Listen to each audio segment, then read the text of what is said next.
Good afternoon. And welcome to the June 10, 2025 Board Business Meeting. Welcome to my board members. I invite all the participants to sit down and let's begin the meeting. Thank you. Right, let's do this again. Good afternoon. Welcome to the June 10th, 2025 Board Business Meeting. Welcome to my board members, MCPS staff, and the community members, and also those who are watching online. Let's begin by standing for the Pledge of Allegiance. I pledge allegiance to the flag of the United States of America and to the republic for which it stands, one nation, under God, indivisible, with liberty and justice for all. Thank you all. I will now ask my board members to introduce themselves to establish a quorum. Pernille Sivarna, student member of the board, one of my last board meetings. Oh. Good afternoon, Natalie Zimmerman, representing District 2. Good afternoon, buenas tardes, Carla Silvestre, school board member at large. Good afternoon, buenas tardes, Grace Rivera Oven, representing District 1. Good afternoon, Brenda Wolf, District 5. Good afternoon, Rita Montoya, board member at large. Good afternoon, Laura Stewart, representing District 4. Good afternoon, Julie Yang, District 3. Thank you. Now we'll begin with approval of the revised agenda. Is there a motion? So moved. Second. Okay, all in favor, please raise your hand. That's unanimous. Thank you, everyone. And we're going to move to recognitions. Dr. Taylor. Thank you, Madam President. We have several recognitions today for the board's consideration. The first one I'm very excited about. It is a recognition of our Counselor of the Year award winners. The superintendent recommends that the Board of Education approve the recognition of Montgomery County Public Schools Counselor of the Year award winners.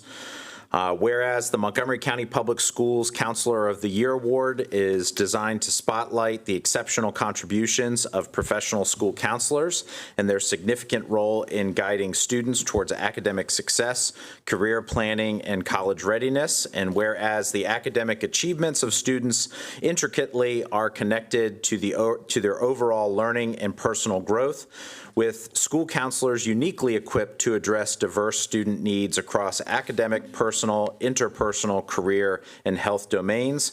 And whereas school counselors show a strong commitment to student welfare by identifying learning barriers, making data-driven decisions, applying evidence-based interventions, evaluating outcomes, and enhancing accountability.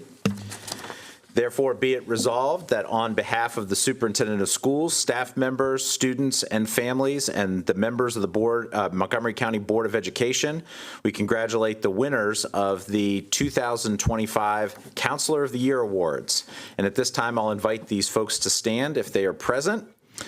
Mrs. Lindsay M. Davis, school counselor at Flower Hill Elementary School.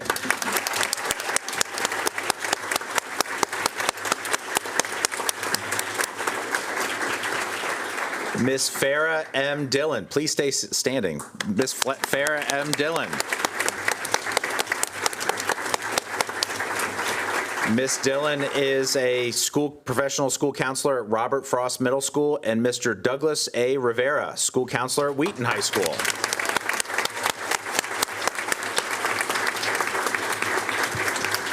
Thank you, Dr. Taylor. Is there a motion? Move approval. Second. There's a motion and a second. All those in favor, please raise your hand. That's unanimous. Congratulations. Thank you.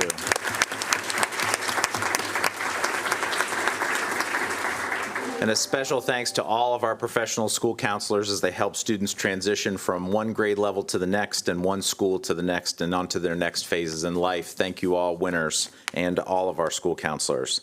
Our next recognition is the superintendent recommends that the Board of Education approve the recognition of the National Association of the Advancement of Colored People Scholars. Whereas the Montgomery County branch of the National Association for the Advancement of Colored People is at its annual Freedom Fund Gala awarded $1,000 scholarships to 31 Montgomery County Public School students. And whereas the National Association for the Advancement of Colored People selected "The Fight for Justice Continues" as the theme for its 50th annual Freedom Fund Dinner, held on Sunday, May 18, 2025, to recognize Black and African American students for their positive contributions to our schools and community.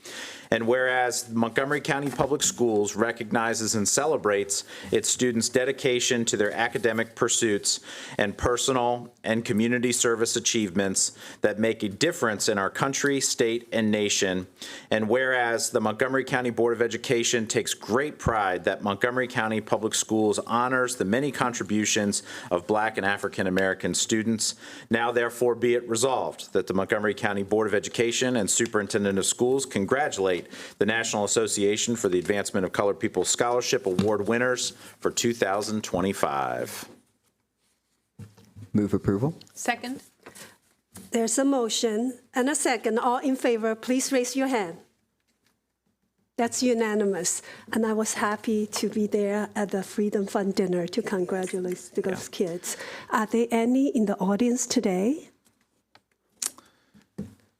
But we wish them all the success in their future endeavors. Please join us with a hearty round of applause for those students and their contributions. Thank you.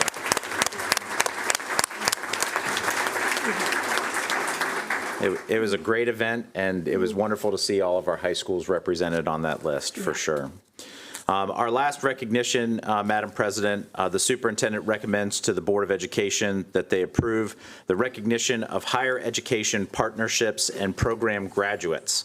This is an annual tradition for MCPS, and we're delighted to continue this and recognize many of our higher education partners and their graduates as they contribute to the field of public education.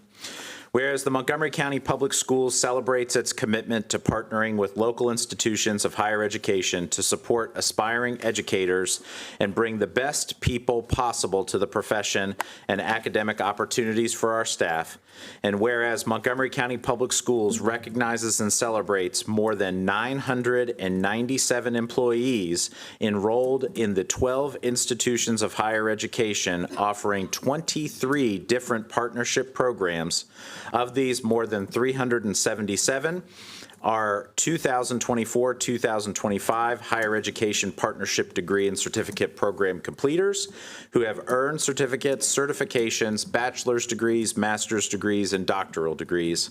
And whereas Montgomery County Public Schools recognizes and celebrates the 10 doctoral degree candidates from Bowie State University, and whereas Montgomery County Public Schools recognizes and celebrates the 7 master's degree graduates from Bowie State University in reading education, and whereas Montgomery County Public Schools recognizes and celebrates the 52 certificate and master's degree graduates from Hood College of Educational Leadership, and whereas Montgomery County Public Schools recognizes and celebrates 2 graduates from Johns Hopkins University's Master's Degree in Special Education program, Montgomery County Public Schools also recognizes the numerous other degree programs where students have been graduated or certificated in our service.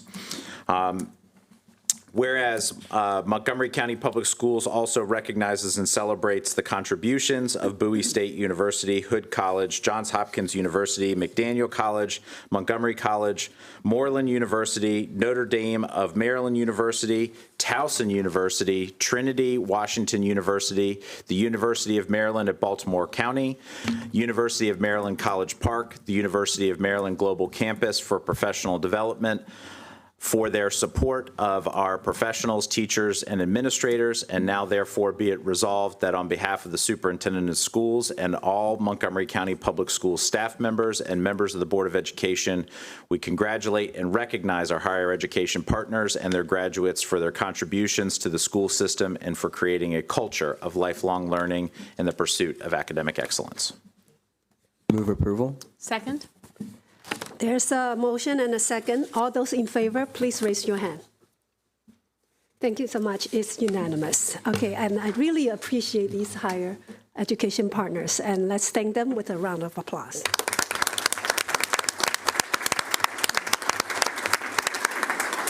All right, Dr. Taylor, this is the time of the year that we have a lot of appointments. 'Tis the season, Madam President, and I'm delighted to move to a section of my agenda that has larger type and no longer need reading glasses.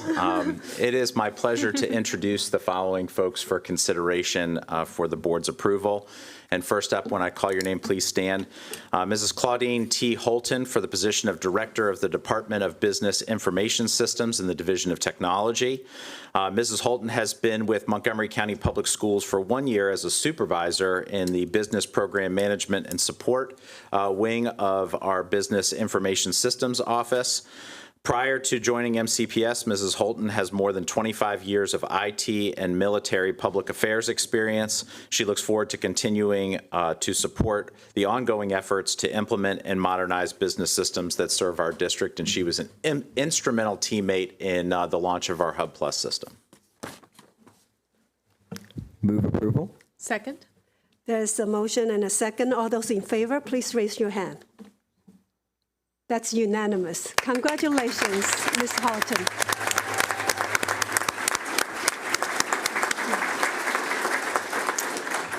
It's my pleasure to introduce Mr. Demonique Lewis for the position of Director of the Department of Cybersecurity and Technology Infrastructure, something I know that we're all interested in and concerned about, in the Division of Technology Services. Joining him today are his sons Andrew and Jaden Lewis. Mr. Lewis brings to MCPS more than 29 years of technology and cybersecurity experience in the private sector and with the federal government. He looks forward to supporting the Department of Cybersecurity and our technology infrastructure.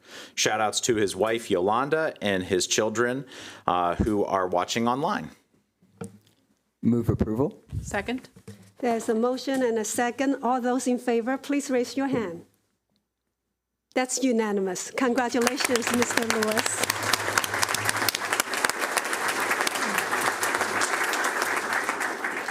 It's my pleasure to reintroduce a familiar face to the board and to this room, Ms. Nichelle Owens, for the position of Director of the Department of Early Childhood, Federal, and Special Programs in the Division of School Leadership and Improvement. Joining her today is her daughter Courtney Jones, her aunt Jean Threadgill, and sister Alida Fenner, and members of her Title I team. Ms. Owens brings to MCPS more than 24 years as an instructional specialist, supervisor, acting director, and most recently serving as the director in the early childhood arm of the school system. She looks forward to coordinating division-wide programs like the one that she helped lead this weekend at Wheaton Park to support our Head Start students. What a delightful event that was. And continuing to support our Title I schools, as well as deepening engagement with our community schools and external partners to improve access and opportunity to the wonderful things that we have in MCPS. Shout outs to her son Cody Jones II, watching from the University of Louisville, and friends and family who are watching online from Florida, Georgia, Tennessee, and Philadelphia. Move approval. Second. There's a motion and a second. All those in favor, please raise your hand. That's unanimous. Congratulations, Mr. Owens.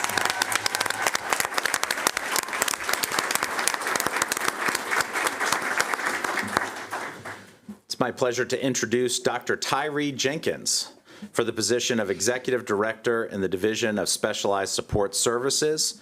Joining him today is his mother, Kelly, sister Tyra, godsister Shauna Burris, and grandsons R.J. Hart and Ricken, and Joreen Burkhalter. Dr. Jenkins has served in public education for more than a decade in various leadership roles across K-12 and state-level systems. He looks forward to joining MCPS to strengthen special education service systems and to support the district's broader mission and vision for educational excellence and equity for all, with special concentration for our students with disabilities. Shout outs to his family and friends who are also watching online from Louisiana. Move approval. Second. There's a motion and a second. All those in favor, please raise your hand. That's unanimous. Congratulations, Dr. Jenkins.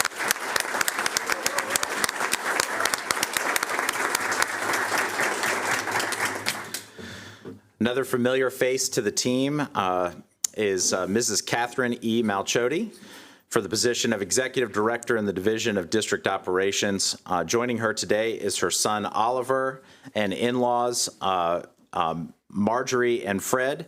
Ms. Malchotti has been employed with MCPS for 25 years as a teacher, instructional specialist, resource teacher, coordinator, and most recently as Executive Director in the Office of District Operations. She looks forward to continuing her work with all of the fabulous operations team members that she knows and loves, and to support our students, staff, schools, and families. Shout outs to her husband, Andrew, and Ethan, and to her extended family who are all watching online.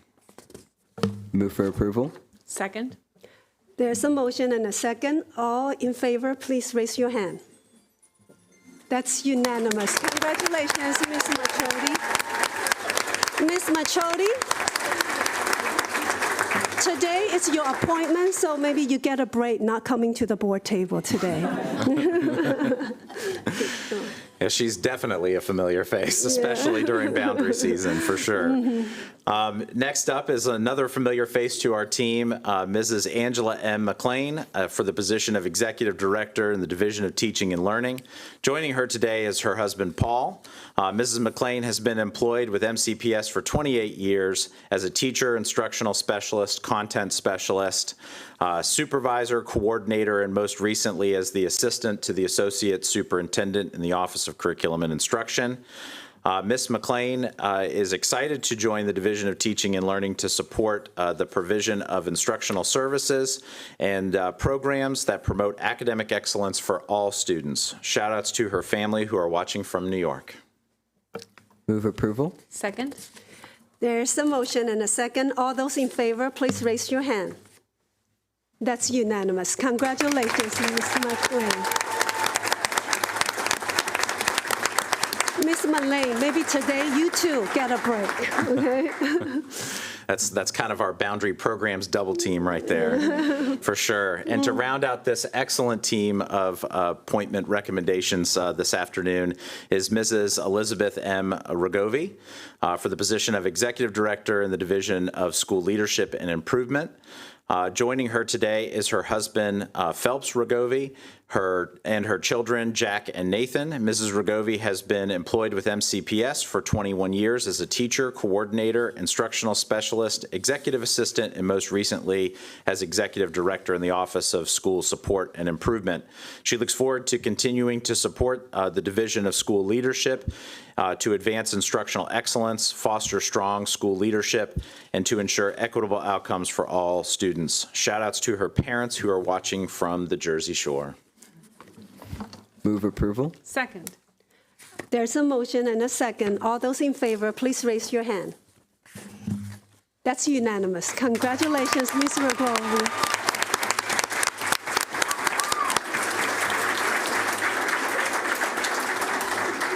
Dr. Taylor, I know that today there are two condolences. Yes, Madam President, and it saddens me to share two resolutions in recognition of some of our condolences. So if the audience could bear with us and please remain quiet while we read these resolutions, it would be meaningful. Thank you.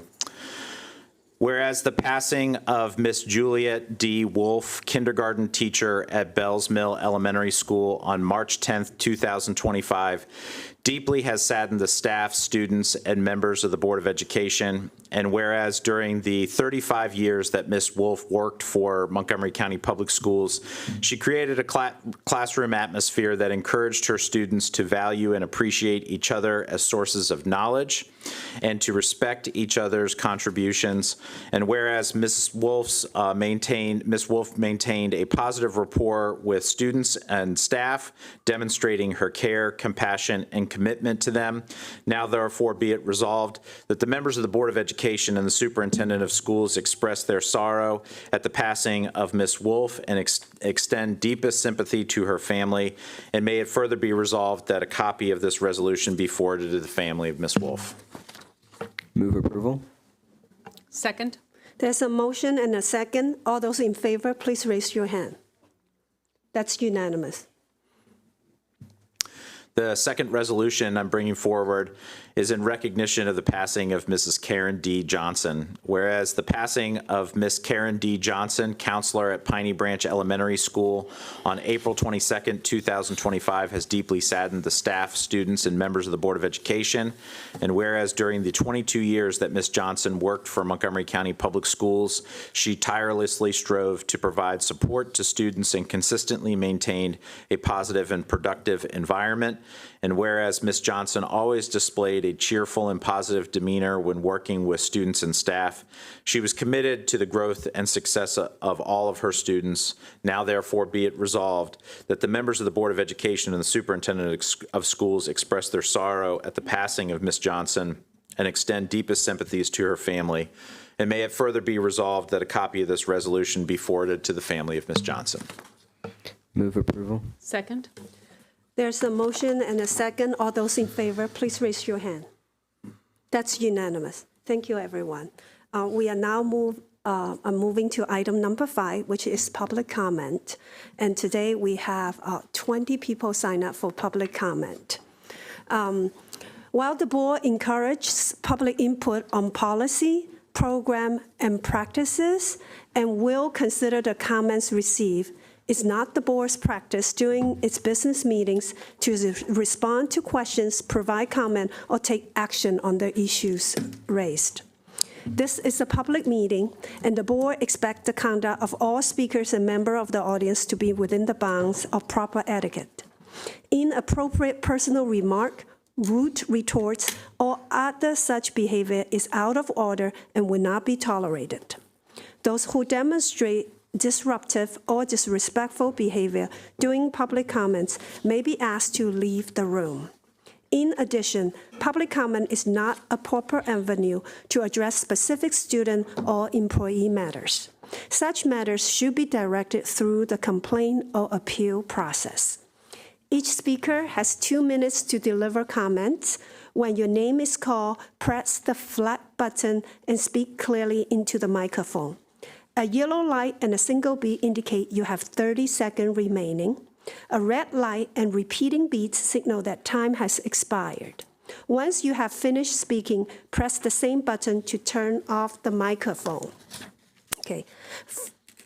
And we will go first with in-person testimony. When I call your name, please step to the front and let's fill the desk from my left to the right. Okay.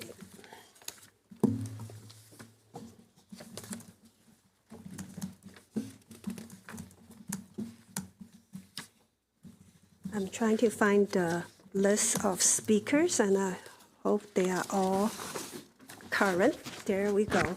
So the Lillian Johnson, Sinya Vignesh, Minrose Manon Perron, Ivy McConaughey, Fiona Lipchenko, Mackenzie Cho, and Mackenzie Cho is the last one.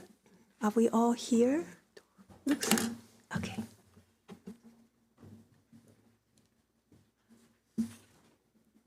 Lillian, you can start. Good afternoon, members of the Board of Education and Dr. Taylor. My name is Lillian, and I'm a 4th grader at Rockview Elementary School. My year has been great, and that's because I've received challenging enrichment in my math and English classes. I was very upset when I found out that we wouldn't be having ELC next year because MCPS let principals decide what model schools should take on for English next year, and my principal decided to choose Model 2. I really enjoyed ELC and the CKLA curriculum, and many of my Rockview peers would agree with me that Model 1, which we are currently using, is a better choice for teachers and students. The main reasons why my friends and I prefer Model 1 versus Model 2 include: it puts less pressure on teachers because they only have to teach a few levels of reading and writing per group and make sure that every student gets the attention and help that they need and no one gets ignored, and students who need enrichment get enough enrichment, which means that they don't become bored and act out. My experience in ELC has been amazing. First, we have a literature discussion every week on Friday about our literature book, circle book that my group mates and I chose, and everybody loves the enriched class discussions about a text we might be reading. Finally, we have weekly spelling quizzes on Thursdays with fun and challenging words that have Latin or Greek prefixes, suffixes, and root words. In summary, ELC is a fun and challenging class that really pushes you to do your best, and I hope we can still have this class format next year. I don't want to be bored in school next year, and I don't want other students to be bored either. I'd like to invite each of you to visit my English class over the next few days so that you can see for yourself just how great Model 1 is. Model 2 puts pressure on teachers to teach different levels of reading and writing for too many kids at the same time. It allows for kids to be ignored and not get the help that they need, plus kids who need enrichment and aren't getting enough will become bored and act out, thus disrupting the learning of others. As you can tell, Model 2 has no benefits over Model 1, so I think that you know we should continue with Model 1 because it is better for everybody. Thank you, Lillian Johnson. Thank you, Lillian. Cynthia, go ahead. Good afternoon, members of the board. My name is Cynthia Vignesh, and I'm a 5th grader at Captain Branch Elementary. I'm here to ask you to protect the cohort-based Model 1, the Enriched Literacy Curriculum, because it's the reason I stand before you today and speak with confidence. Before ELC, I was nervous to raise my hand, share ideas, or speak in front of others. But in our ELC classroom, we didn't just focus on reading. We engaged in debates, wrote persuasive essays, designed posters, and explored important topics in depth. That helped us. We practiced using our voices clearly and respectfully. It helped me grow into someone who feels heard and believes my ideas matter. This was possible because we had a teacher who could teach at our level and a group of peers learning at the same pace. But in Model 1, we had a full 90 minutes of this enriched learning. But when time, which is supposed to replace it, is often just 20 to 30 minutes. That's a big difference in time, challenge, and depth. In mixed ability classrooms, it's hard for teachers to give advanced learners the attention and materials we need, even with win time. I also learned that MCPS tried this mixed class model before, and it didn't work. Many students received little or no enrichment, and families weren't even told what to expect. Equity is not the same as equality. For students who didn't win the enrichment lottery or whose families can't manage long commutes, Model 1 is the only fair option, especially in schools with more students who qualify. Please don't take that opportunity away. Thank you for listening. Thank you. Miros? Good afternoon, members of the Board of Education and Superintendent Dr. Taylor. It is an honor to speak with you all today. My name is Mia Rose Prong, and I'm a junior at Northwest High School. I'm here not only to advocate for AAPI representation, but to share what the representation truly means and should look like in our county. I'm a Filipino-American student, and the first time I ever heard my country mentioned in school was last year in my AP United States History class. It was no more than a side, but it still exceeded any representation in the past. But they all had one thing in common. They all centered on colonization. From what I have seen, the only times Asian countries appear in the curriculum are when they're being colonized, exploited, and portrayed through a Western lens. We cannot justify this lack of representation by saying it is because the U.S. colonized them, because even in world history classes, we rarely learn about these countries in depth. That is telling every MCPS student that the significance of Asian countries does not start until Western imperial powers intervene. This is how we want students to feel represented, especially being one of the most diverse counties in the state. This feeds into a wall of ignorance where students aren't able to distinguish between the identities of such diverse areas across Asia simply because of their lack of knowledge. The school curriculum is too focused on the conquerors and the conquered that we do not know anything aside from that. We should be learning about Asia in a meaningful and consistent way. Asian students deserve representation further than an assigned video meant to be watched during Asian History Month. If we truly want to break down this barrier of cultural naivete, then we first must start in our schools. That means portraying Asian countries in a more truthful light, highlighting and emphasizing their histories and contributions beyond the pain of Western colonization and imperialism. Students deserve to identify with their heritage, not by how their country was hurt, but by how they thrived. Thank you. Thank you. Ivy, please. Good afternoon, members of the Montgomery County Board of Education.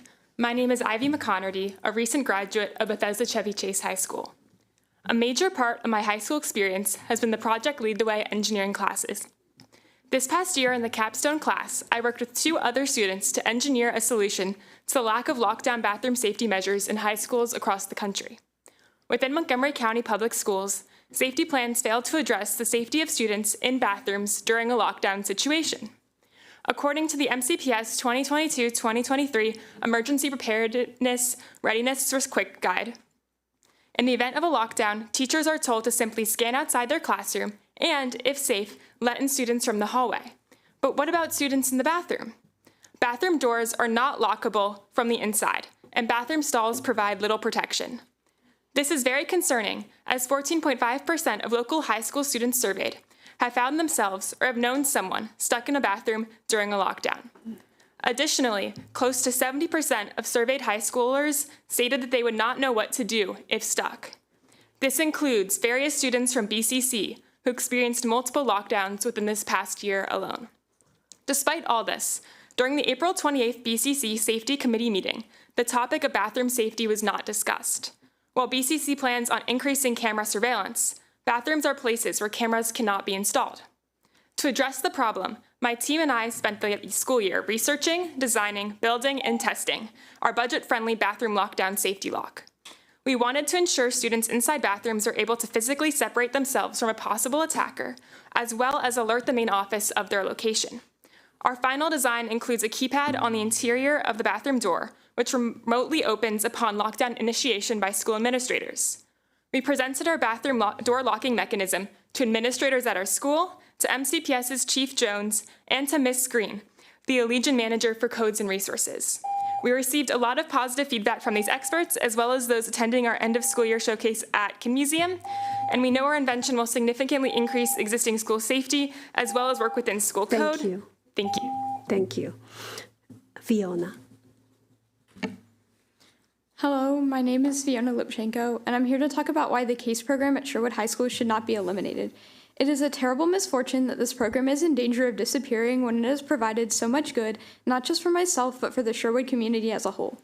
I'm a recent graduate from Sherwood who spent countless hours in the greenhouse for CASE instruction, as well as a 4-year member of Sherwood's chapter of the international organization Future Farmers of America.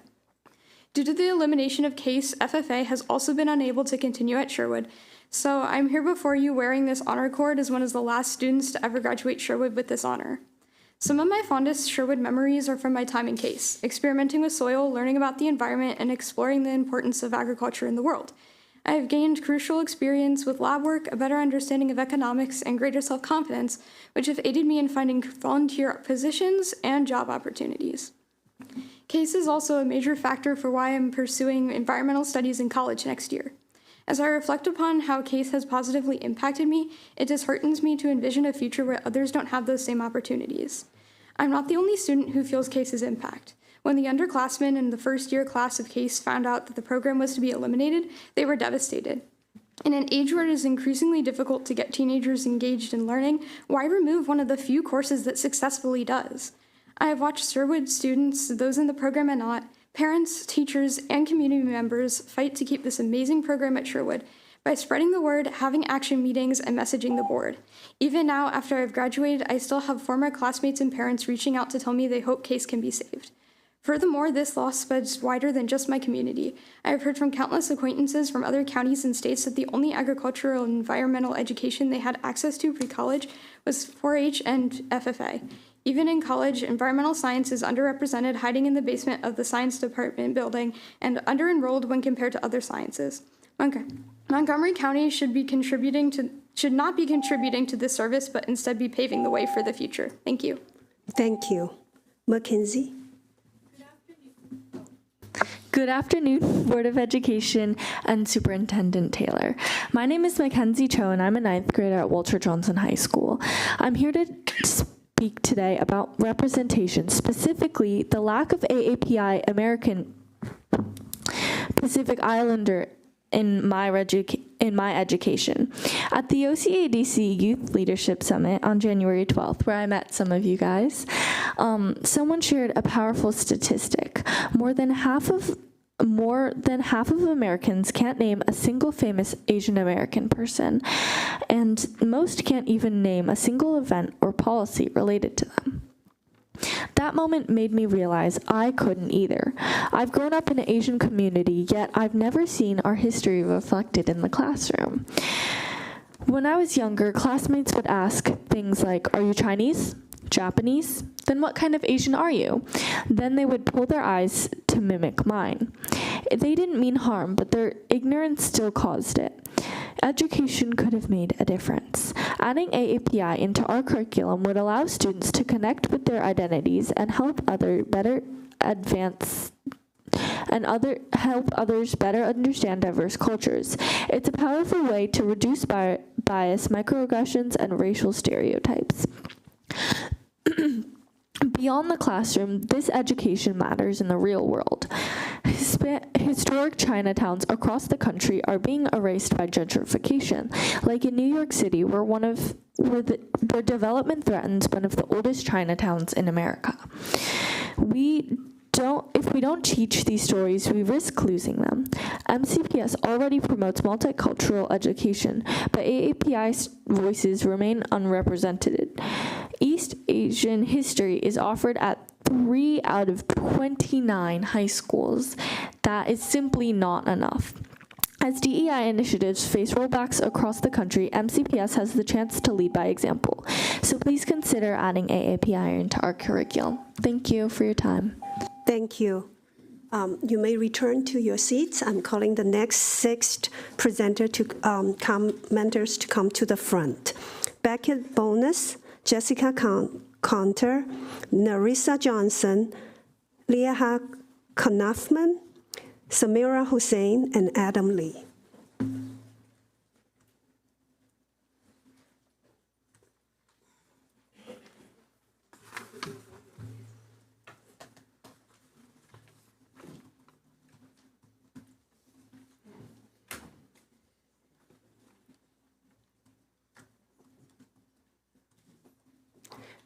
All right.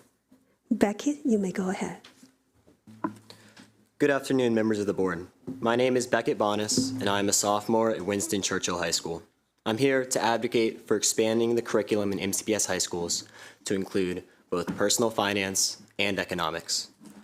Currently, personal finance is taught in a brief 2-week unit at the end of the mandatory government class. As a sophomore, I am currently going through this unit. Every one of the 5 assignments is focused solely on household budgeting. All we are learning is how to plug numbers into a simple spreadsheet. Beyond that, there are no other concepts taught, which makes sense because there is just not enough time. Now, there is an elective personal finance course, but last school year, 23-24, fewer than 1 in 10 students took it. A big reason for that? Most young people don't appreciate its importance, and those who do may be discouraged by the fact that it's a non-honors course, which would lower their GPA. Yeah. Another drawback of this course is the absence of macroeconomic ideas that apply to everyone. Economics, in contrast to personal finance, is not taught in any mandatory capacity.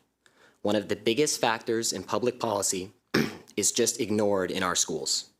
MCPS puts so much into teaching other aspects of government effectively, but even if students understand how our government works, that is not the same as being able to understand the countless economic promises politicians make to voters.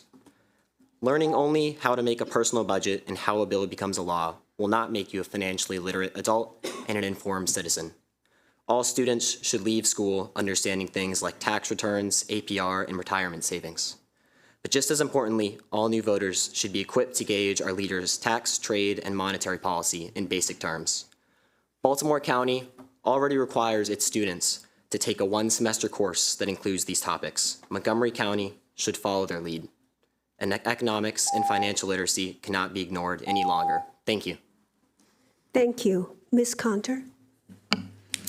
Good afternoon, President Yang, Superintendent Taylor, and members of the board. My name is Jessica Conter, and I'm the Resource Counselor at Quinn Georgia High School.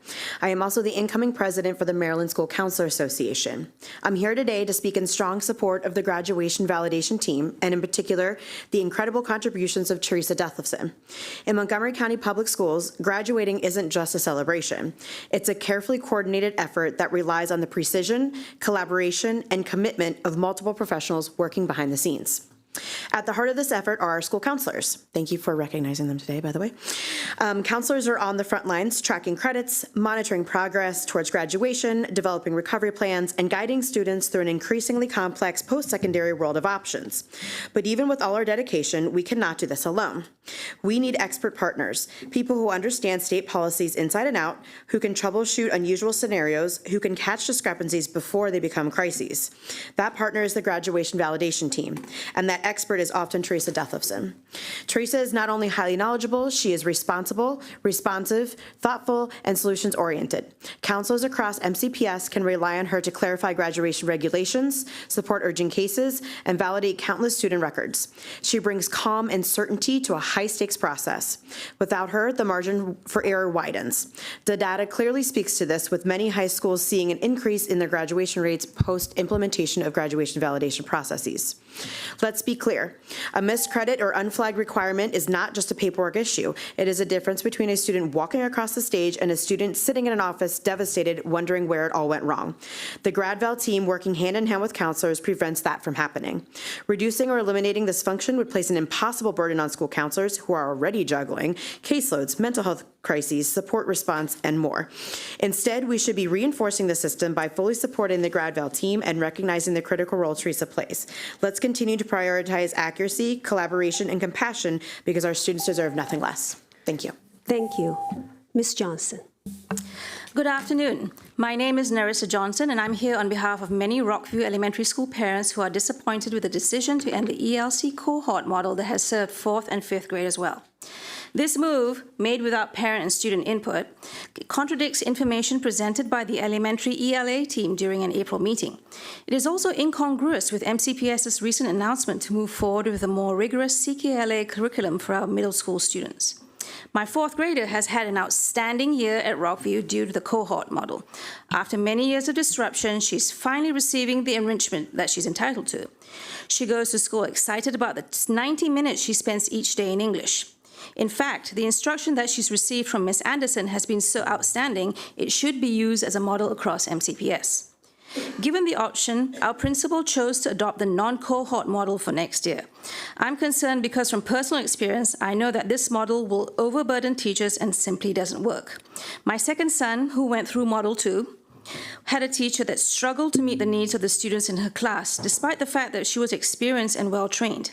Enrichment was inconsistent and ranged from him being recruited to help tutor other students to be given a singular worksheet per day at best. With MCPS not requiring training or conducting oversight this time around, I foresee a repeat of this pattern. The cohort model, Model 1, is the clear winner here and should be preserved. It is more flexible and gives each student what they need to succeed.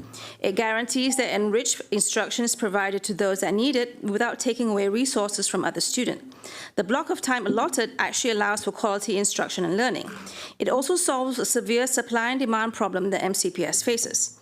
With approximately 16,000 rising 4th graders and only 240 CES spots at various schools, Model 1 meets that demand and allows for more rigorous programming at home schools. Bottom line, Model 1 supports student success and should be a priority. Thank you. Thank you.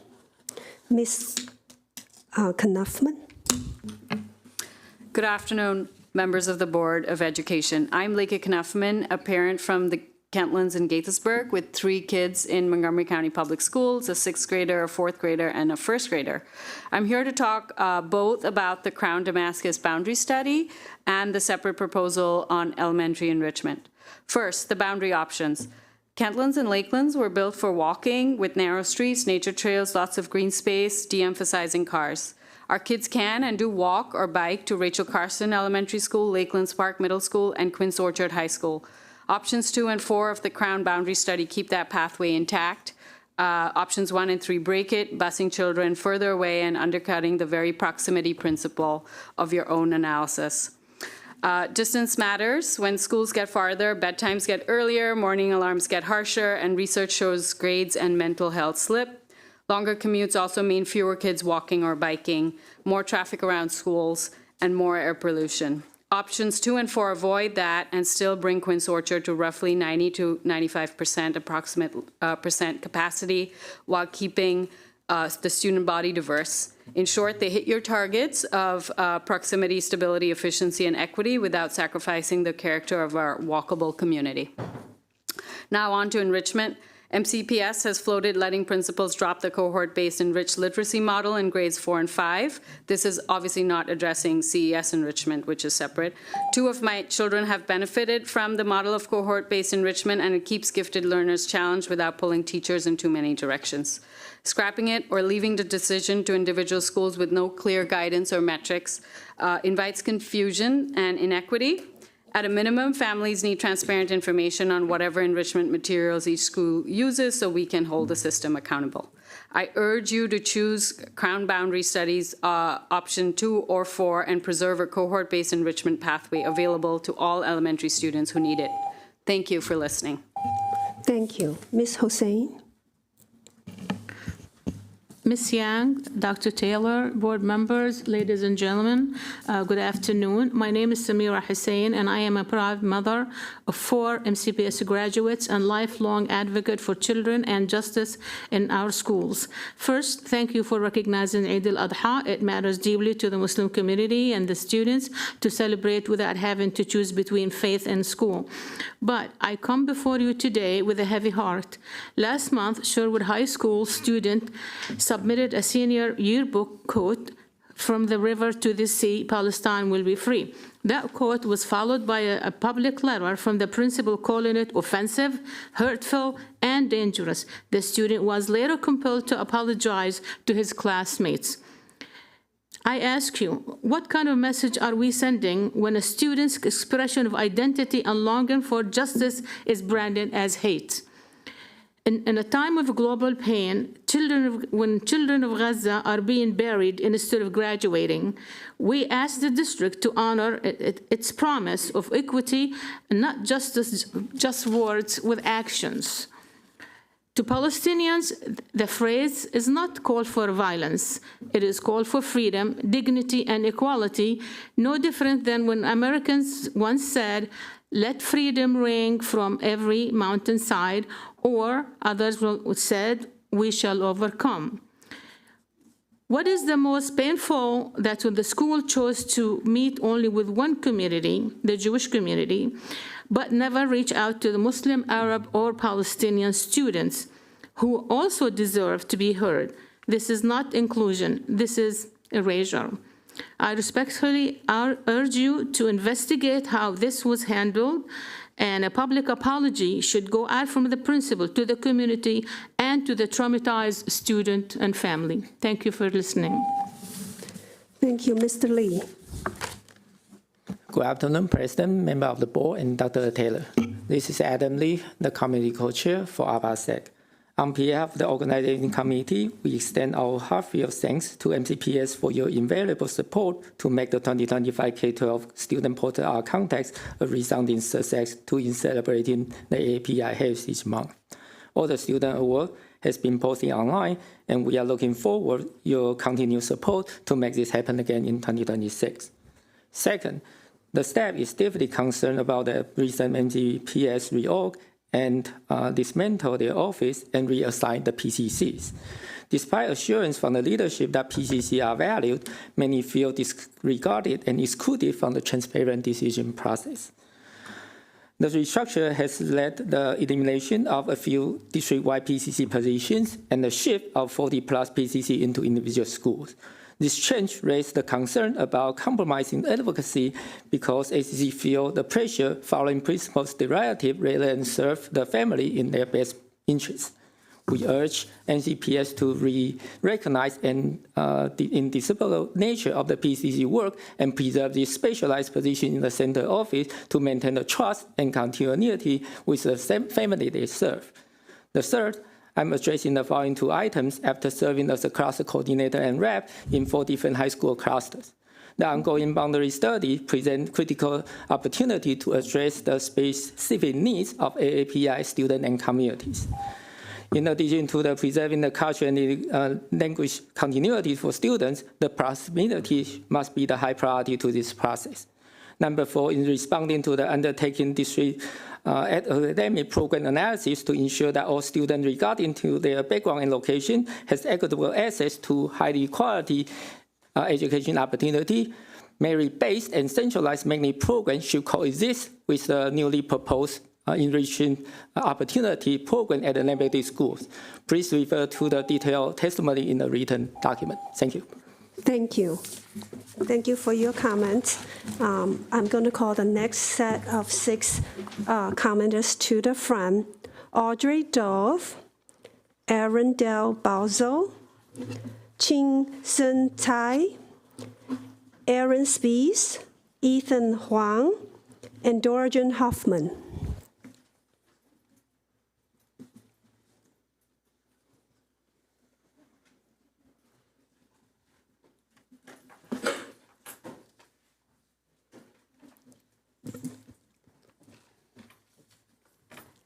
Ms. Dove, please go ahead. I support proposed grading and reporting changes with 2 exceptions. First, changes should be implemented across grades 6 through 12 next year. Second, rising juniors and seniors should be exempt from the semester grade calculation changes. After all, who will ultimately benefit from the semester grade calculation changes next year? Will it be our rising juniors and seniors? No, it will be the college admission teams. They will be better prepared to deny students admission or withhold scholarships because of the grade discrepancies on the transcripts of the classes of 26 and 27. No transcript notation or chat with a local college will change that. Hasn't MCPS experimented on these students enough? The classes of 26 and 27 were the recipients of the standards misaligned Curriculum 2.0, of everyone's needs can be met in a single class, of the promise that teachers would fill in the COVID learning gaps. They were the recipients of subpar study sync implementation and below grade level reading materials and poor writing instruction. They are the continued recipients of Legacy 2.0 high school curricula and below grade level English instructional materials and expectations. Yet this BOE on April 10th equated grading and reporting changes with rigor. Alarming. Rigor must be found in high-quality instructional materials and the equal implementation of those materials across all subjects. Subjecting rising juniors and seniors to a recalculation of semester grades is selfish and misguided. Yes, our students can rise to higher expectations, but those expectations should first be tied to high-quality instruction materials and implementation equality. That's what prepares students for college and career. That's where rigor matters most. And that's where MCPS has slighted our current and past high schoolers. Don't compound these failures by subjecting the class of 26 and 27 to semester grade changes. Thank you. Thank you, Praneel. Ms. Del Balzo, go ahead. Good afternoon, members of the board. Dr. Taylor, thanks for the opportunity to speak today. My name is Erin Del Balzo, and I'm the very proud reading specialist at Clear Spring Elementary, a pre-K to 5 learning center and centers for enriched instruction location. Clear Spring's a beautiful mix of diverse learners culturally, cognitively, and socioeconomically. And I'm here to share the significant progress we're making in advancing literacy skills through the initial implementation of CKLA, along with Language Studio, the use of the MTS framework, and our dedicated shift to structured literacy over the last 3 years, which has truly transformed the way we teach.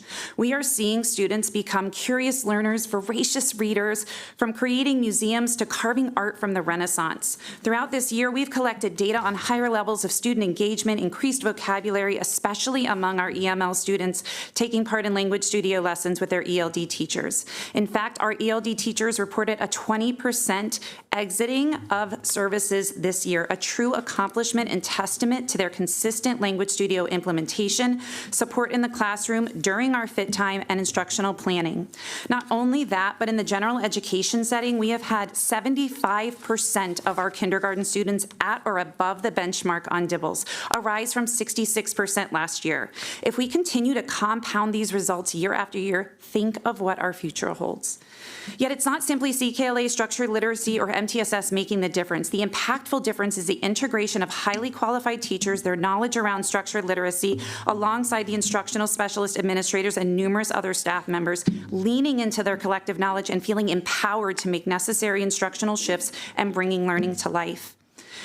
Analyzing data, pulling out skills that students need to be explicitly taught to build their reading brain. We still have a long way to go, but we know the challenges ahead, and the current path and the continued support from Malika Brown and the ELA team is paramount.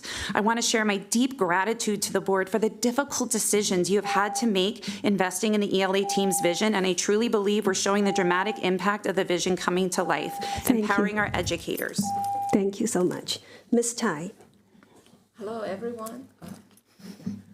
I am a proud mom of Blair Magnet graduate and another one in the program, but resides in Churchill Cluster. First, I would like to thank the Blair Magnet Program Coordinator and all the devoted teachers who prepare our students very well for even more challenging studies such as CMU engineering. With 4 decades of accumulated experience nurturing high-functional students, Blair Magnet has served those quote-to-quote special needs who are just on the other end of the spectrum very well. So here I am asking the board and the MCPS leadership for your continuous support for this unique program and to continue to let it be available to all lower county students who need the rigor and challenges. It is great that the MCPS and the BOE are exploring the regional magnet programs to expand the opportunities and reduce the commute time. However, it is hard to imagine everything Blair Magnet offers can be quote-unquote cloned in 2 to 3 years, especially given the current budget constraints. Where to find so many enthusiastic teachers covering different STEM subjects and with experience inspiring those quote-unquote special needs? Many advanced classes has already not offered to continue constantly. Making Blair Magnet regional would actually reduce the class offering and strip away the access and opportunity the magnet students outside of the region once had. To save tax dollars, please continue allow all lower county students to apply to the Blair Magnet, similar to how RMIB runs parallel to other regional IBs. The critical mass of talented students is what makes Blair Magnet special. Let's keep it. Oh, by the way, please restore the prior data availability to the Blair Magnet application committee so they have enough data points to identify the most fit students to their program. Trust their experience and definitely not lottery. Thank you. Thank you. Ms. Spies? Thank you to Dr. Taylor and the board for your time today. My name is Erin Spies, and I live with my husband and family in Rockville. We have 3 children, 2 of which attend Farmland Elementary School, as well as a preschooler who can't wait to join them. I myself am a proud Walter Johnson alumni who grew up a few minutes away from where my husband and I decided to raise our family. I am here today in response and concern to the Woodward boundary study. First and foremost, the current WJ cluster, the farmland community, and my family prioritize neighborhood schools and geography. The WJ cluster has spent a decade advocating for all 6 elementary schools to matriculate to either WJ or Woodward. Geography and proximity supports this advocacy. Secondly, the boundary study cannot be done without correct matriculation numbers. This initial study does not include the possibility of a new county-wide program, such as a magnet program residing within Woodward. Additionally, new residence buildings will be opening within the cluster, the WJ cluster, and are not accounted for.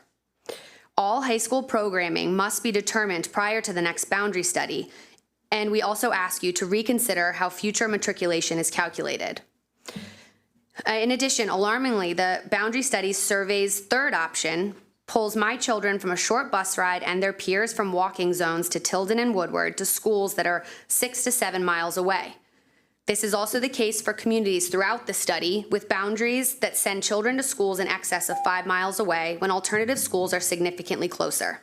My community and I would like to see a transportation study and subsequent cost analysis prior to the next boundary study.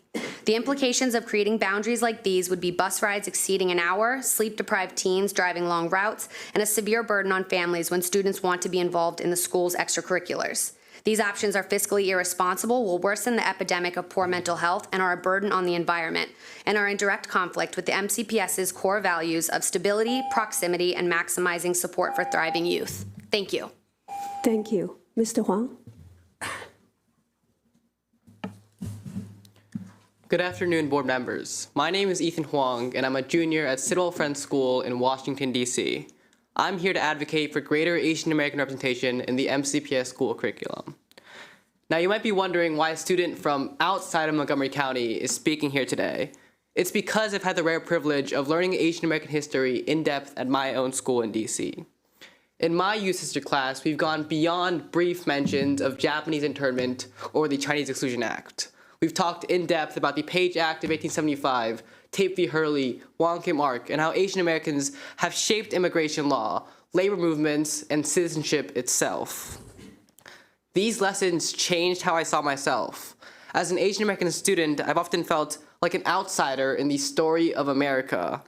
But learning this history made me feel seen. It's shown that people like me have always been part of this country, not just as immigrants, but as leaders and change makers.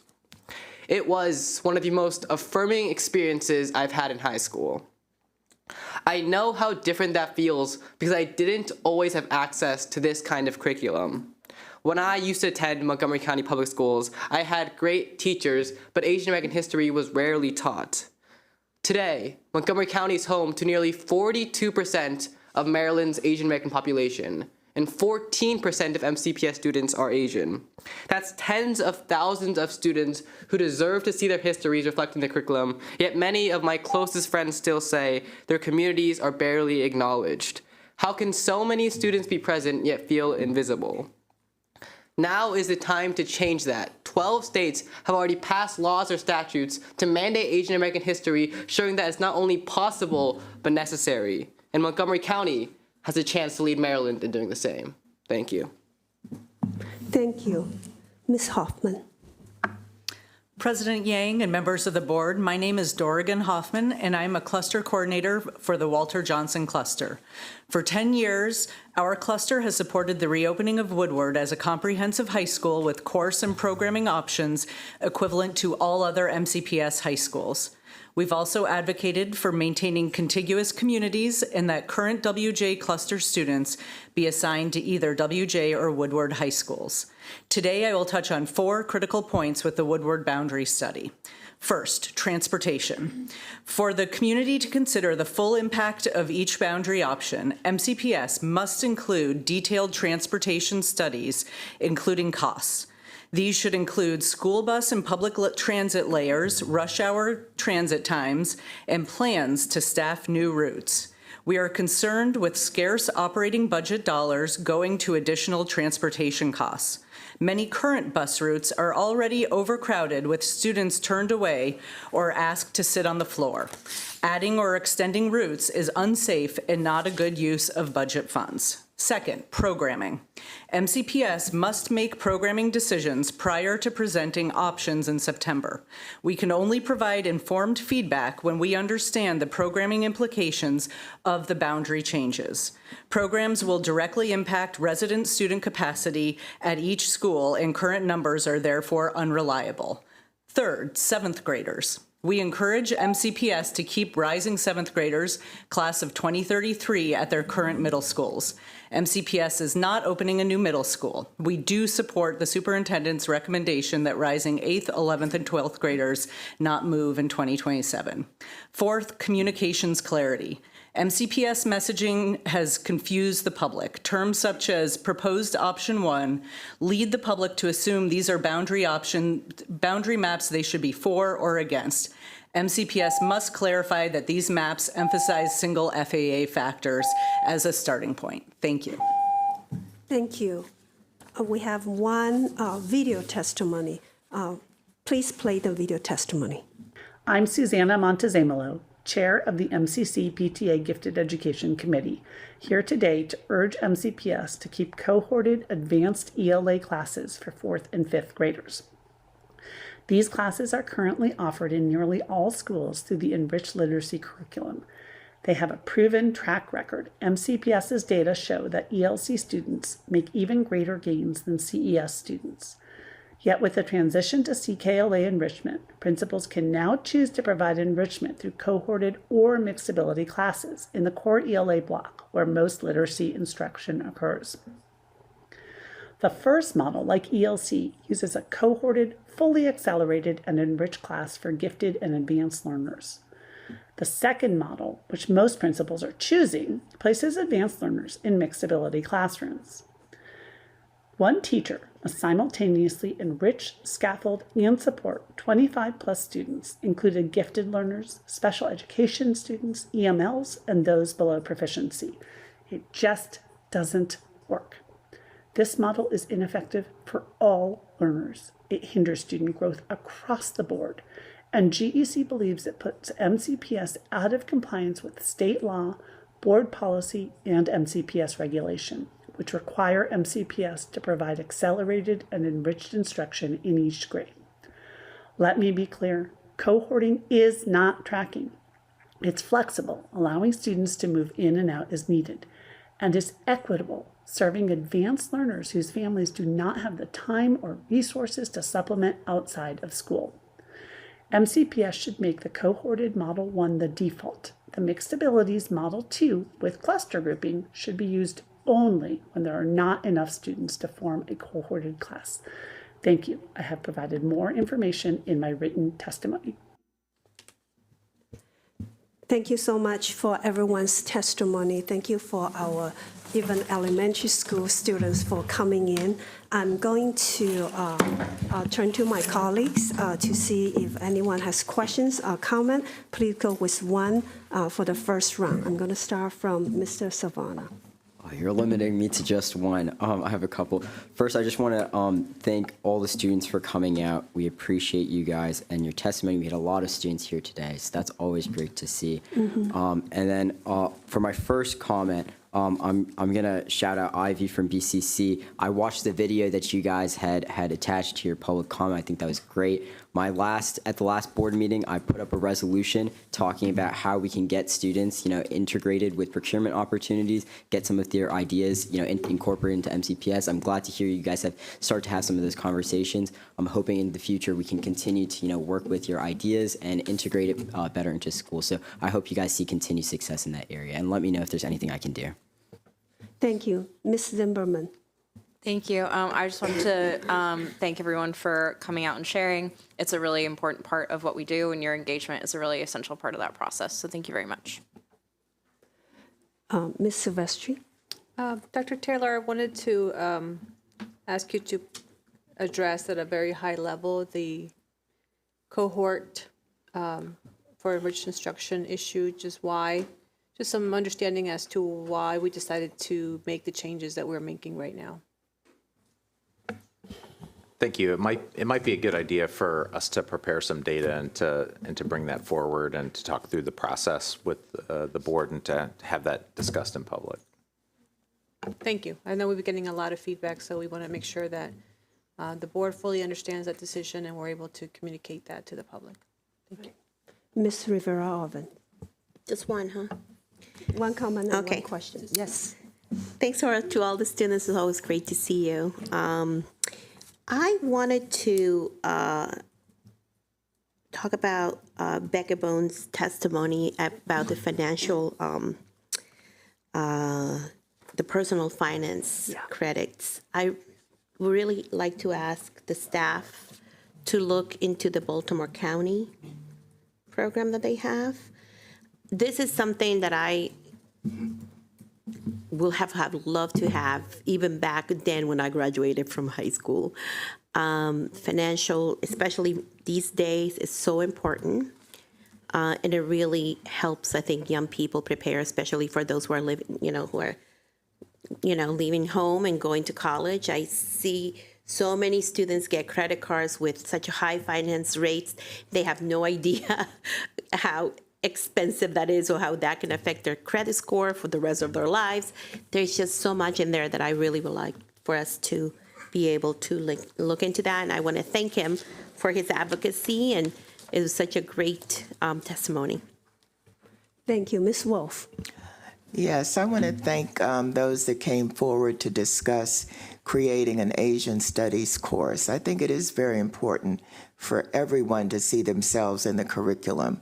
I also believe that we are in the process of looking at that. And at a time when so many are trying to change history into something that it's not, I think this is very important. Thank you. Ms. Montoya. Thank you. I'd like to thank the students for being here, especially our elementary school students. We hear from high school students and middle school students all the time. As an elementary mom, I'm thrilled to have 4th and 5th graders here, so thank you. And thank you to your adults for getting you here. Obviously, you didn't get here on your own, so I appreciate those who made it happen. In regards to the issue that you brought forth today, the ELC versus ELA model, if we're going to have some sort of a presentation, can we please include any guidance that was given to principals as to how to make this decision? Whether there was factors, guidelines, whatever that was. And then, let me see, sorry. And I think by then you'll also have some data based on maybe what the principals are telling you as well. I would, and I know not every school seems to be doing it the same way, but if there's any opportunities that they provided for feedback from their community, their school, their parents, I would like to note that as well. Maybe these ones did, these ones didn't, that kind of a thing. I do have one other question, but I'll wait till the next round. Okay. Ms. Stewart? I'd like to add a question onto the Baltimore County question, and I would like to know if they have block scheduling or not in those schools. I don't know what the standard is or not, because part of the problem is that with 7 periods and with all the requirements we have for graduation, it's sometimes difficult to get all those in, and many today actually go to summer school to fulfill some of their requirements. So I'd like to have a better idea of how other counties deal with that issue. Financial literacy, in my opinion, is extremely important, and I would like to see the state relook at graduation requirements as well. And then I just want to tell the students I really appreciated all their testimony, and especially when it comes to AAPI history. I think there's always room for improvement in our history curriculum, so hopefully we can look to include more groups as we look at curriculum in the future. Thank you. Thank you. And Dr. Taylor, when you bring back this talking about the elementary school English 4th and 5th grade ELA cohorted or non-cohorted, please explain to us why sometimes we leave decisions to principals, other times we have a system-wide. For math, we have a system-wide approach. Mm-hmm. For English, now I say each principal. So we want to understand how is this operated inside. I want to commend Ivy for their student at BCC taking initiative to solve. They see a problem, they see an issue, and they address it. Then I associate myself with the comments from my colleagues about the AAPI curriculum. In the past, I have pointed out many times, whatever is in our curriculum, they appear when we are in the conflict situations. And so maybe that's something we can all work on. So all our students' experiences, backgrounds are more included in our curriculum. I'm going to go for a second round. I'm going to start from Ms. Stewart.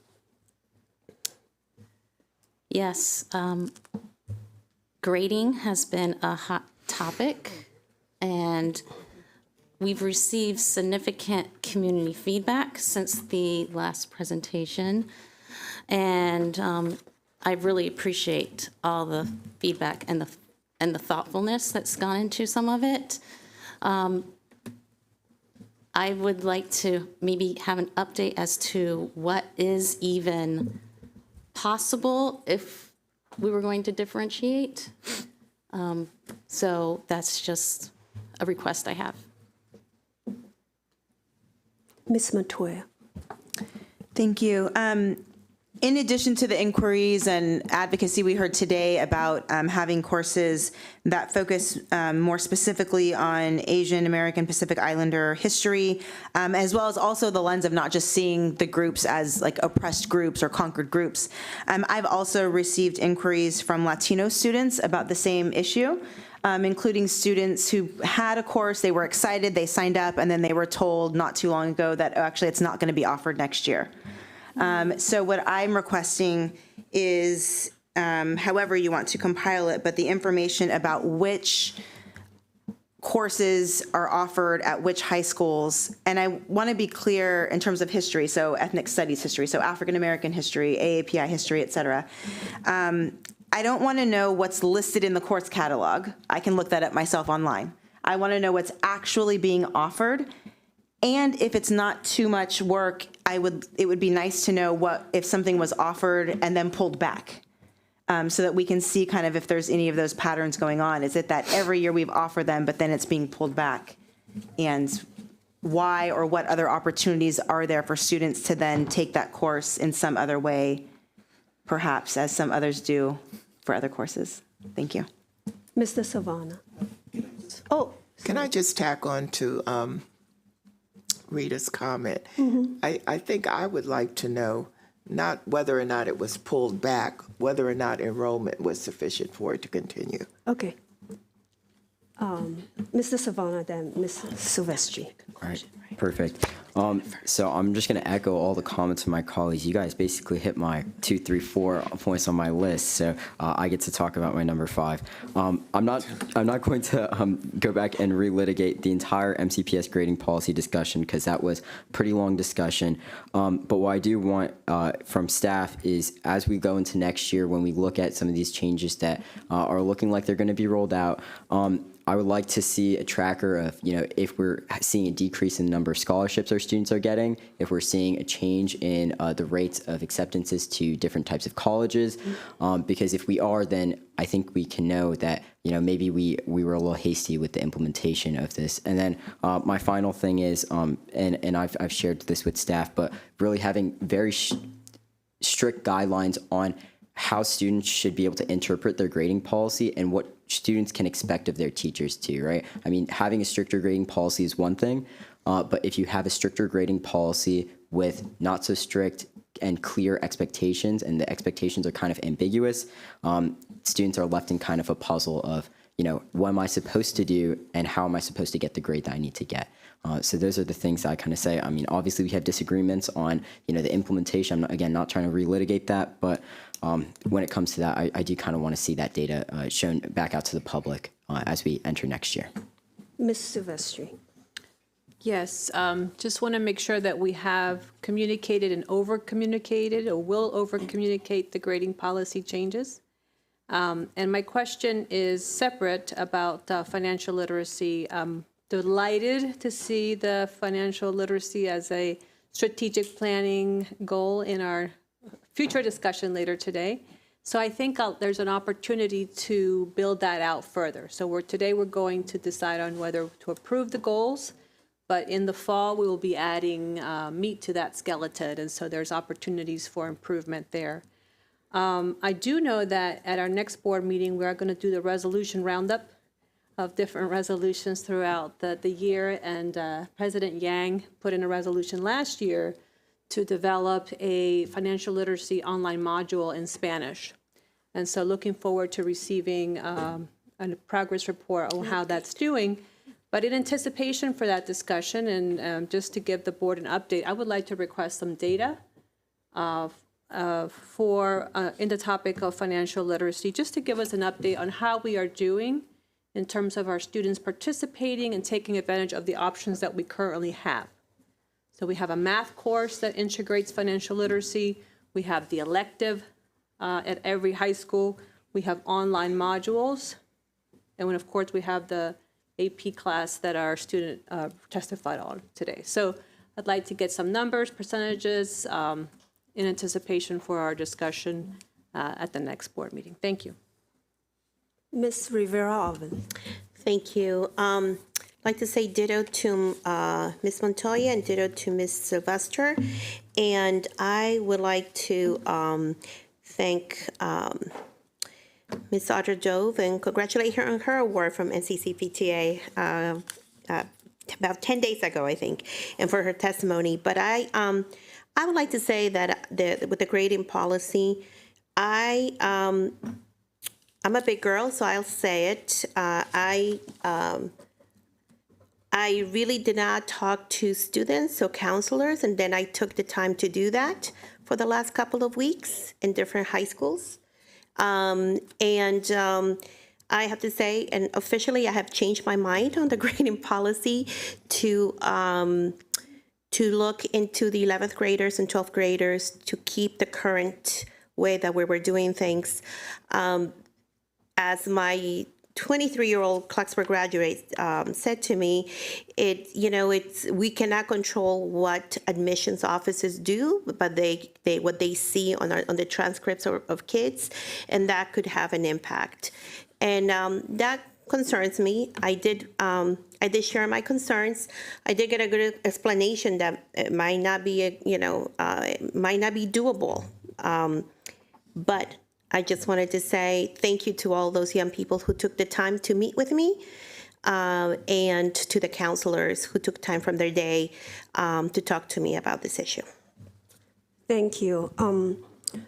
I have a question about, today we have multiple commenters, parents coming to share with us their views on the boundary study and the program analysis. I'm asking how are we tracking, noting their comments? I know that people have a way to submit the online survey, but how are we tracking the comments that we receive in the boardroom? What is the mechanism? Who is doing that? Where is that track? I would like to know.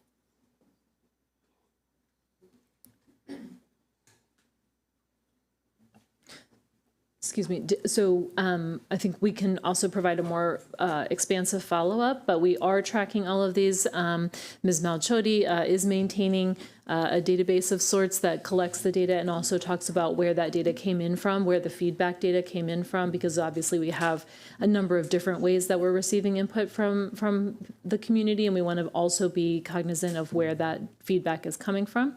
And so many of us are taking notes, and certainly what we hear in the board meetings we capture, as well as working with the board office around communication that comes in, we funnel that through as well. I appreciate that answer. What I want to ensure is that these comments are captured, and some of them coming as individual parent, others representing certain PTA. I would think that there should be a note section to understand where the comments come from. Thank you. Yes, Ms. And I would just note for the record that Ms. Milcholdi is sitting in the audience with her laptop typing away, and we appreciate her. Thank you. All right, thank you, everyone. And this conclude our public comment for today. The board's next business meeting is on Tuesday, June 24th. Online sign up for public comment will open on Tuesday, June 17th at 6 p.m. In addition to online sign up, same day in-person sign-ups are permitted when space allows. With unallocated slots filled on a first-come, first-served basis, in-person sign-up will close 15 minutes before the start of the open session or when all slots are filled. Okay, additional information regarding the upcoming meeting can be found on the board's website. So with that, we are going to move to item number 6, which is consent items. Are there any consent items that board member will request to pull for clarification? Seeing none. Right here. Oh, right here, Ms. Rivera. Bingo. All right. Yes, what item would that be? That was 6.16. 6.16. Okay. So I believe that's the one, right? Did I give the staff? okay. Okay. So can I have a motion and a second to approve items 6.1 to 6.15 and then 6.16 to 6.23? So moved. Second? Okay, all those, there's a motion and a second. All those in favor, please raise your hand. That's unanimous. Now let's go back to item 6.16. Can you ask your questions, please? I'll wait till he gets settled.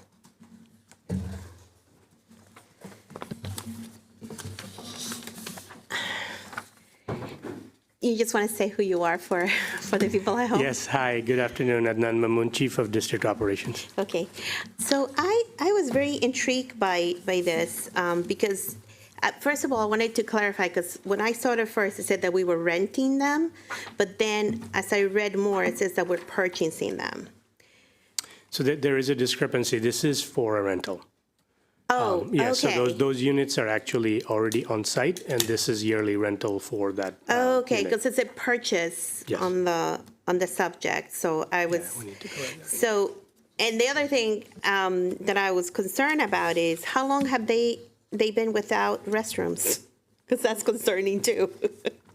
I will have to get back to you on that, for sure. Okay, well, Yeah. I'm just glad that they do have Yeah. restrooms of one way and another. I just wanted clarification if we were starting to purchase. And I'm glad that we clarified that it was a rental. Thank you. I'm actually really glad to see this item on because we have heard about this. That was my concern is, I was starting to feel for those folks. Because, as bus drivers, you're driving long distances.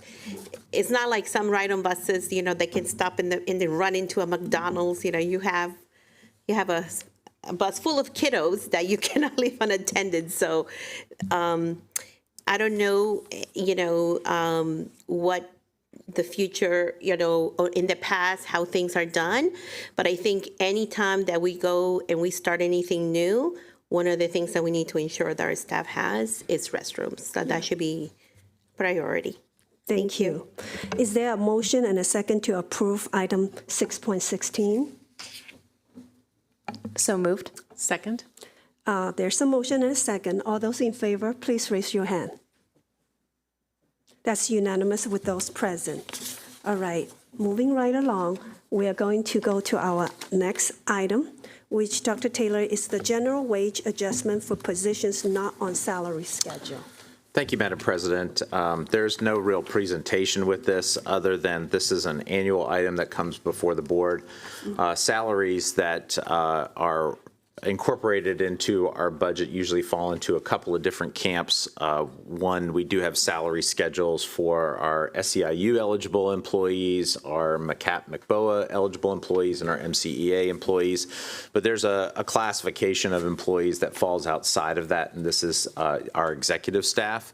And we are bringing forward, or I am bringing forward for the board's recommendation and consideration, wage adjustment that's in line with MCPS-MD. Okay, thank you, Dr. Taylor. There is, can you read the resolve portion? Absolutely. Resolved that the salary for positions not on salary scale effective July 1, 2025, and it lists out the positions and salaries. Okay, so is there a motion and a second to approve this resolution? So moved. Second? So there's a motion and a second. Is there any discussion? Yes. Yes, Ms. Silvestri. Yeah, I just wanted to ask Dr. Taylor, could you give us a little context in terms of where we stand as a district in relation to our neighboring jurisdictions? Well, we don't really have a lot of peers. We have peers with Prince George's County, and we have peers with Fairfax County, and comparatively in Maryland, we're pretty close to market compared to our Virginia counterparts. Even districts that are half our size, we are not on par with market in really any of our job classifications. This is an expensive place to live and an expensive place to employ our staff if we want them to live in or around the community. And so we do have to be sensitive to that. The market is not great for professional educators. So notwithstanding just this list of employees, but also all of our employees, there needs to be some wage improvements over the next several years for sure for us to remain competitive in the labor market, not just in the educator labor market, but the labor market in general. In general, we are on par with our Maryland counterparts of large school districts, but we are off market for sure by comparison to the rest of the DMV. Thank you. Thank you. And it's to the tune of tens of thousands of dollars off market. Ms. Rivera. I just wanted to say that we are such a great district, but I hear what you're saying, which is always hard to recruit or retain folks, and we lose a lot of good people to across the river because of that. So before anyone starts writing us about the fact that we are giving a raise, because we know we're going to get those emails, right? I just want to say for us to be very, to think about the quality of folks that we want to attract to MCPS. And in order for us to attract the very best and the brightest, we have to compete with others in the DMV. And this doesn't even, I think this get us just, you can say it. Are you trying to say our charm doesn't carry us alone? Nope. Well, we are trying to build a great school district, and thank you, Ms. Rivera-Oven. And working conditions are a big part of that as well, not just wages, but we do have to offer a competitive wage as well. And our county is one of the most expensive counties to live in, not just in the DMV, but in the country. Ms. Silvestri, do you have another question? No. Okay, seeing no other lights, if there's no further discussion, all those in favor, please raise your hand. That's unanimous with those present. Thank you. We are moving to item 8.1.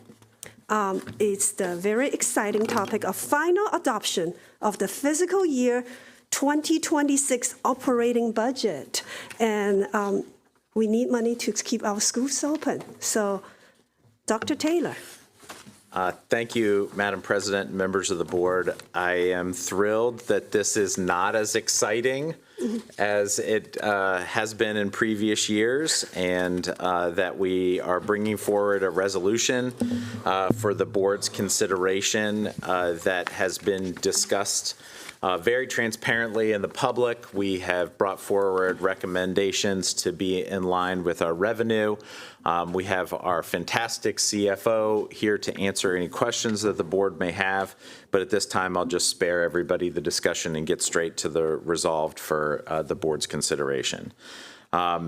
Resolve that based on an appropriation of $3,595,551,906. That includes an allocation of $2,338,642,338 in local revenue or local funding, $1,035,333,822 in state funding, and $107,326,170 in federal funding, $22,024,826 in funding from other sources, and $90,846,472 in enterprise funds, and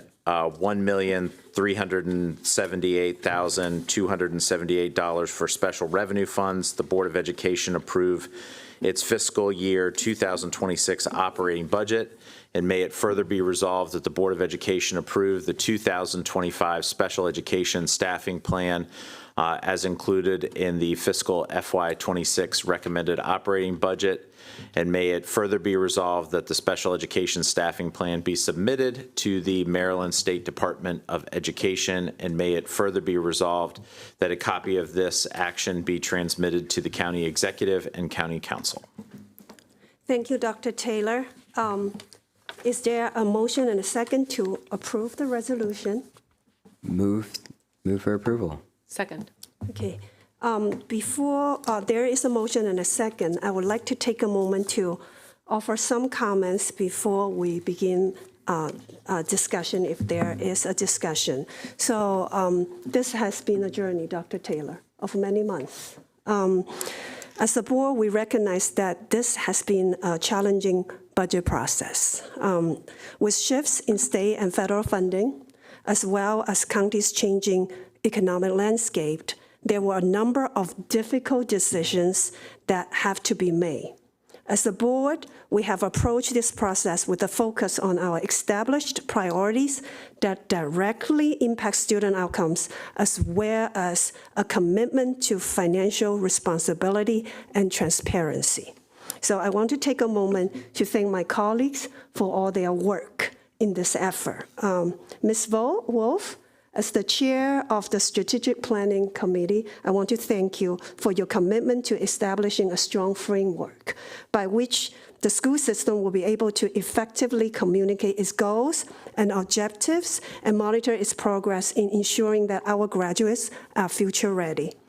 And Ms. Silvestri, and as chair of the Physical Management Committee, thank you for your thoughtful questions and diligent oversight of the school system's finances and your continued effort to build common understanding of its financial position through information that is accessible and transparent to all of us and to the public. It's a lot of big numbers we are talking about. Ms. Rivera-Ovens, as the chair of the Special Committee on Special Population, I want you to thank you for always making sure that as a board, we are doing all that we can to actively engage with all the segments of our community and seek out and hear their voices of those who may not be able to often speak. And then Mr. Savannah, thank you for your willingness to dive into budget issues with fine-tuned attention to detail. Your thoughtful approach and understanding of those issues makes us proud of you and of the instruction and experience that you are receiving as an MCPS student.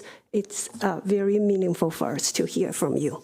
And Ms. Montoya, thank you for consistently asking critical questions around the different and often changing needs of our students, staff, and families, and pushing the board to ensure a broad understanding of different perspectives in our community. And Ms. Stewart, thank you for your active engagement around the school system facility, capital budget work, and for always keeping us mindful of the balance between immediate needs of the present and the challenges and opportunities for the future. And Mrs. Zimmerman, I didn't forget you. And thank you for always ensuring that the on-the-ground experience of our students and our staff is understood by board members and the greater community, that the decisions that we make as the board acknowledge their day-to-day reality. So thank you all. It has been a very long, difficult, but also rewarding process for all of us. So there is a motion and a second, and is there any additional discussion? Ms. Silvestri. Just want to remind the viewing public that we had a discussion at our last board meeting where we covered the changes to, the tweaks to the budget. And so I don't think we're going to rehash that today, but I didn't want to let folks think that we didn't have that discussion, because we did. Mr. Rivera. And I just also would like to thank the our associations, the unions, for also working with us in such a cooperative way.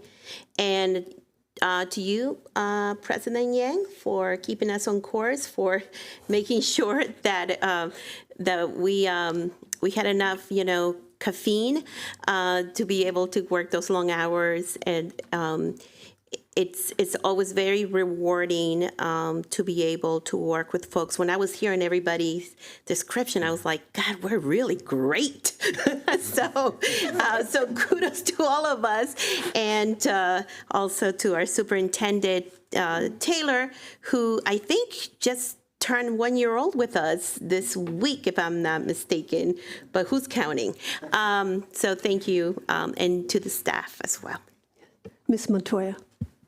Thank you. I just wanted to give a huge thank you to all of the MCPS staff members who answered my questions, sometimes frantically, that I was asking them, because I wanted to really understand so that I could really make informed decisions when I made my decisions about the budget or giving input.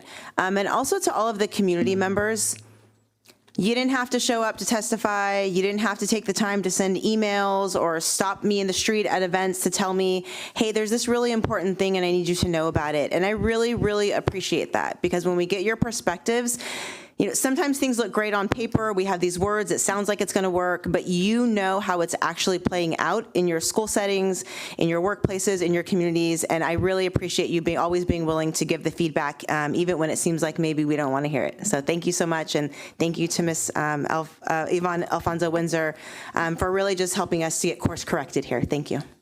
Ms. Stewart. I want to also say thanks to the community. As a longtime cluster coordinator and area VP, I know how much work it goes into gathering all the information from schools and the PTAs, and they come in here and do it year after year. So it really does help us, again, know what's happening on the ground. So thank you so much. Thank you, everyone. Truly, the saying of it takes a village, I think it does take a village to do the budget, too. All right. Oh, here you go. Ms. Silvestri. A commercial for the Fiscal Management Committee meeting coming up on June 26th at 5:30, same channel as usual. We will be taking another deep dive for those that missed our last board meeting into the budget, what made it into the budget, what didn't make it into the budget, and the recent tweaks that we discussed at our last board meeting. So tune in. Okay. And just very quickly, to our own staff at the Board of Education, who most of them are here. People think we have hundreds of people working, but no, it's a very mighty team. So thank you all for putting up with us and our questions, even on Friday nights, Saturday nights, early Sunday mornings. I'm sorry for that, but we really appreciate each and every one of you. Okay, seeing no other lights, if there's no further discussion, all those in favor, please raise your hand. That's unanimous. Congratulations, we have a budget for next year. All right. Next on our agenda is 9.1, is MCPS Future Ready Fiscal Year 2026-2030 Strategic Plan. This is the big unveiling of a work that has been going on for a long time.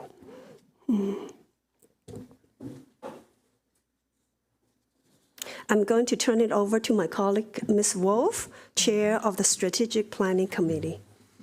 Thank you, Madam President. Even though we just passed the budget, the next biggest thing we have is the strategic plan. I think this is the longest it's ever taken us to really do this. There's a lot of thought and a lot of hard work has gone into this, and I want to thank everybody on the team. So at the end of the 2023-24 school year, we began planning for the FY 26 through 30 strategic plan.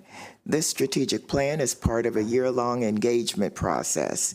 It is focused on addressing the systems and structures necessary to ensure all students graduate future-ready with the knowledge, skills, and experiences necessary to thrive in an ever-changing world.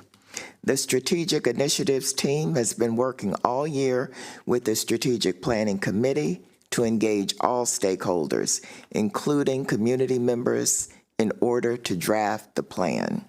The FY 26 through 30 strategic plan includes our MCPS Future Ready framework, priority area goals, metrics for evaluating and determining success, as well as the profile of an MCPS graduate, which outlines all the knowledge and skills that we expect our graduates to have as a result of implementing this strategic plan.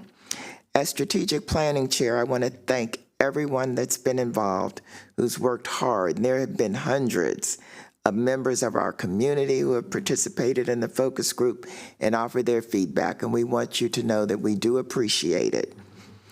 The opinions, experiences, and views of our staff, students, parents, and community leaders have given us a frank assessment of the work that needs to be done to ensure that all MCPS graduates are future ready.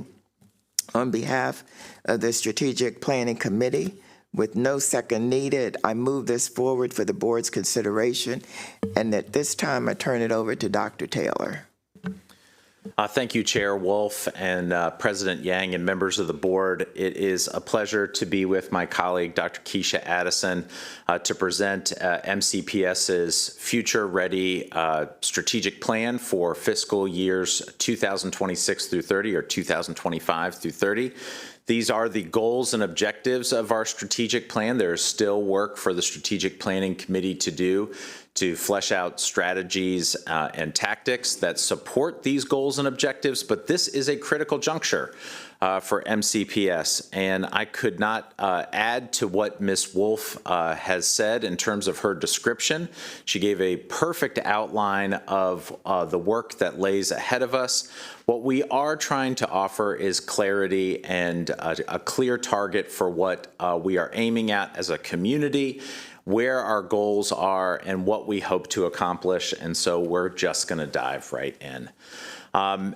And without going into too much detail, the Strategic Planning Committee is bringing forward for the board's consideration a couple of things. A framework from which we can look at our work as a school system for very clear goals of how we might prepare our students to be successful and things that we must do organizationally to move the district forward and the community forward, and specific ways in which we can support our young people so that their potential can be fulfilled. We know that we're going to be successful if we accomplish just a few things. And so, thank you. And so we know we are successful when we see results in key outcomes. Our aim is for 100% of our schools to earn 4 stars or higher on the Maryland School Report Card. We are committed to improving proficiency rates by at least 50% for our student groups who have historically faced opportunity gaps, including students who are economically disadvantaged, multilingual learners, students receiving special education services, and Hispanic Latino students and Black or African American students. And we will graduate 95% of our seniors annually across all student groups, prepared to thrive in the world that they enter. So this is what success looks like for us, but we know that the world is changing, and it's changing at a pretty rapid pace.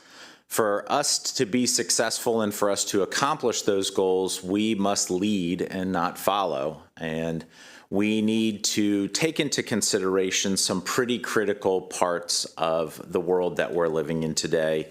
We need to elevate student voice and choice as opportunities present themselves for us to engage in different pathways. We need to make sure that our programmatic offerings align with the skills, knowledge, and dispositions that we want our young people to have. And we need to be nimble enough to adjust to the demands of the workforce of the future by preparing our students to be future ready for the life that they will live after they leave us. So where do you start in a strategic planning process? Well, every great strategic plan or every great set of goals begins with the things that you believe, and they are our values. And you will notice that our values have not changed because values that are true values don't change. Our community values are well lived in MCPS, and they are durable to extend beyond just our strategic plan, but how we do business as a school system. And so they're integral into what we do, and they're reflected in not only in this plan, but in the work of the entire district all the time. They are aspirational as well as real, and things that we want to realize as to who we are as a community and as a school system. We did, however, make some changes to the vision and mission in an attempt to make them shorter and more memorable with some context. It is one thing for an organization to have a mission statement. It is something completely different for that mission statement to be memorable and easy to remember. And so we wanted to make it very clear to our community where we were aiming and how we were going to get there. And so we are aiming at making not just our students, but our organization and our workforce future ready. And how are we going to get there? We are going to provide the support necessary to unleash the potential of not just our students, but our workforce and our community. And so we've provided some context and some definition behind our shorter but more meaningful vision and mission. And as Ms. Wolf had mentioned, we created a profile of a graduate. Now, you may be asking yourself, what on earth is a profile of a graduate? Well, these are the durable skills, the knowledge and dispositions that we want our graduates to have as they enter life after high school. And we want to be able to assess these skills throughout their time with us in MCPS in really meaningful ways. So we have created a future-ready framework to do just that. Over the next several years, we will be weaving this into our written, taught, and assessed curriculum in terms of ways that students can demonstrate their critical thinking. They can demonstrate their ability to communicate, their ability to collaborate with others, their creativity, the kind of community impact beyond SSL hours, and how they take care of themselves as and others as human beings.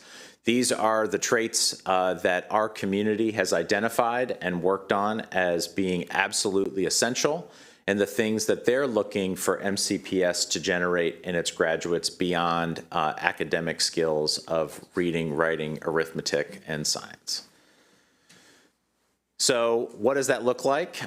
In the online version as well as the printed version, you have a couple of bullet points that describe each of these durable skills that we're looking for, and a future-ready statement that explains what we're aiming at.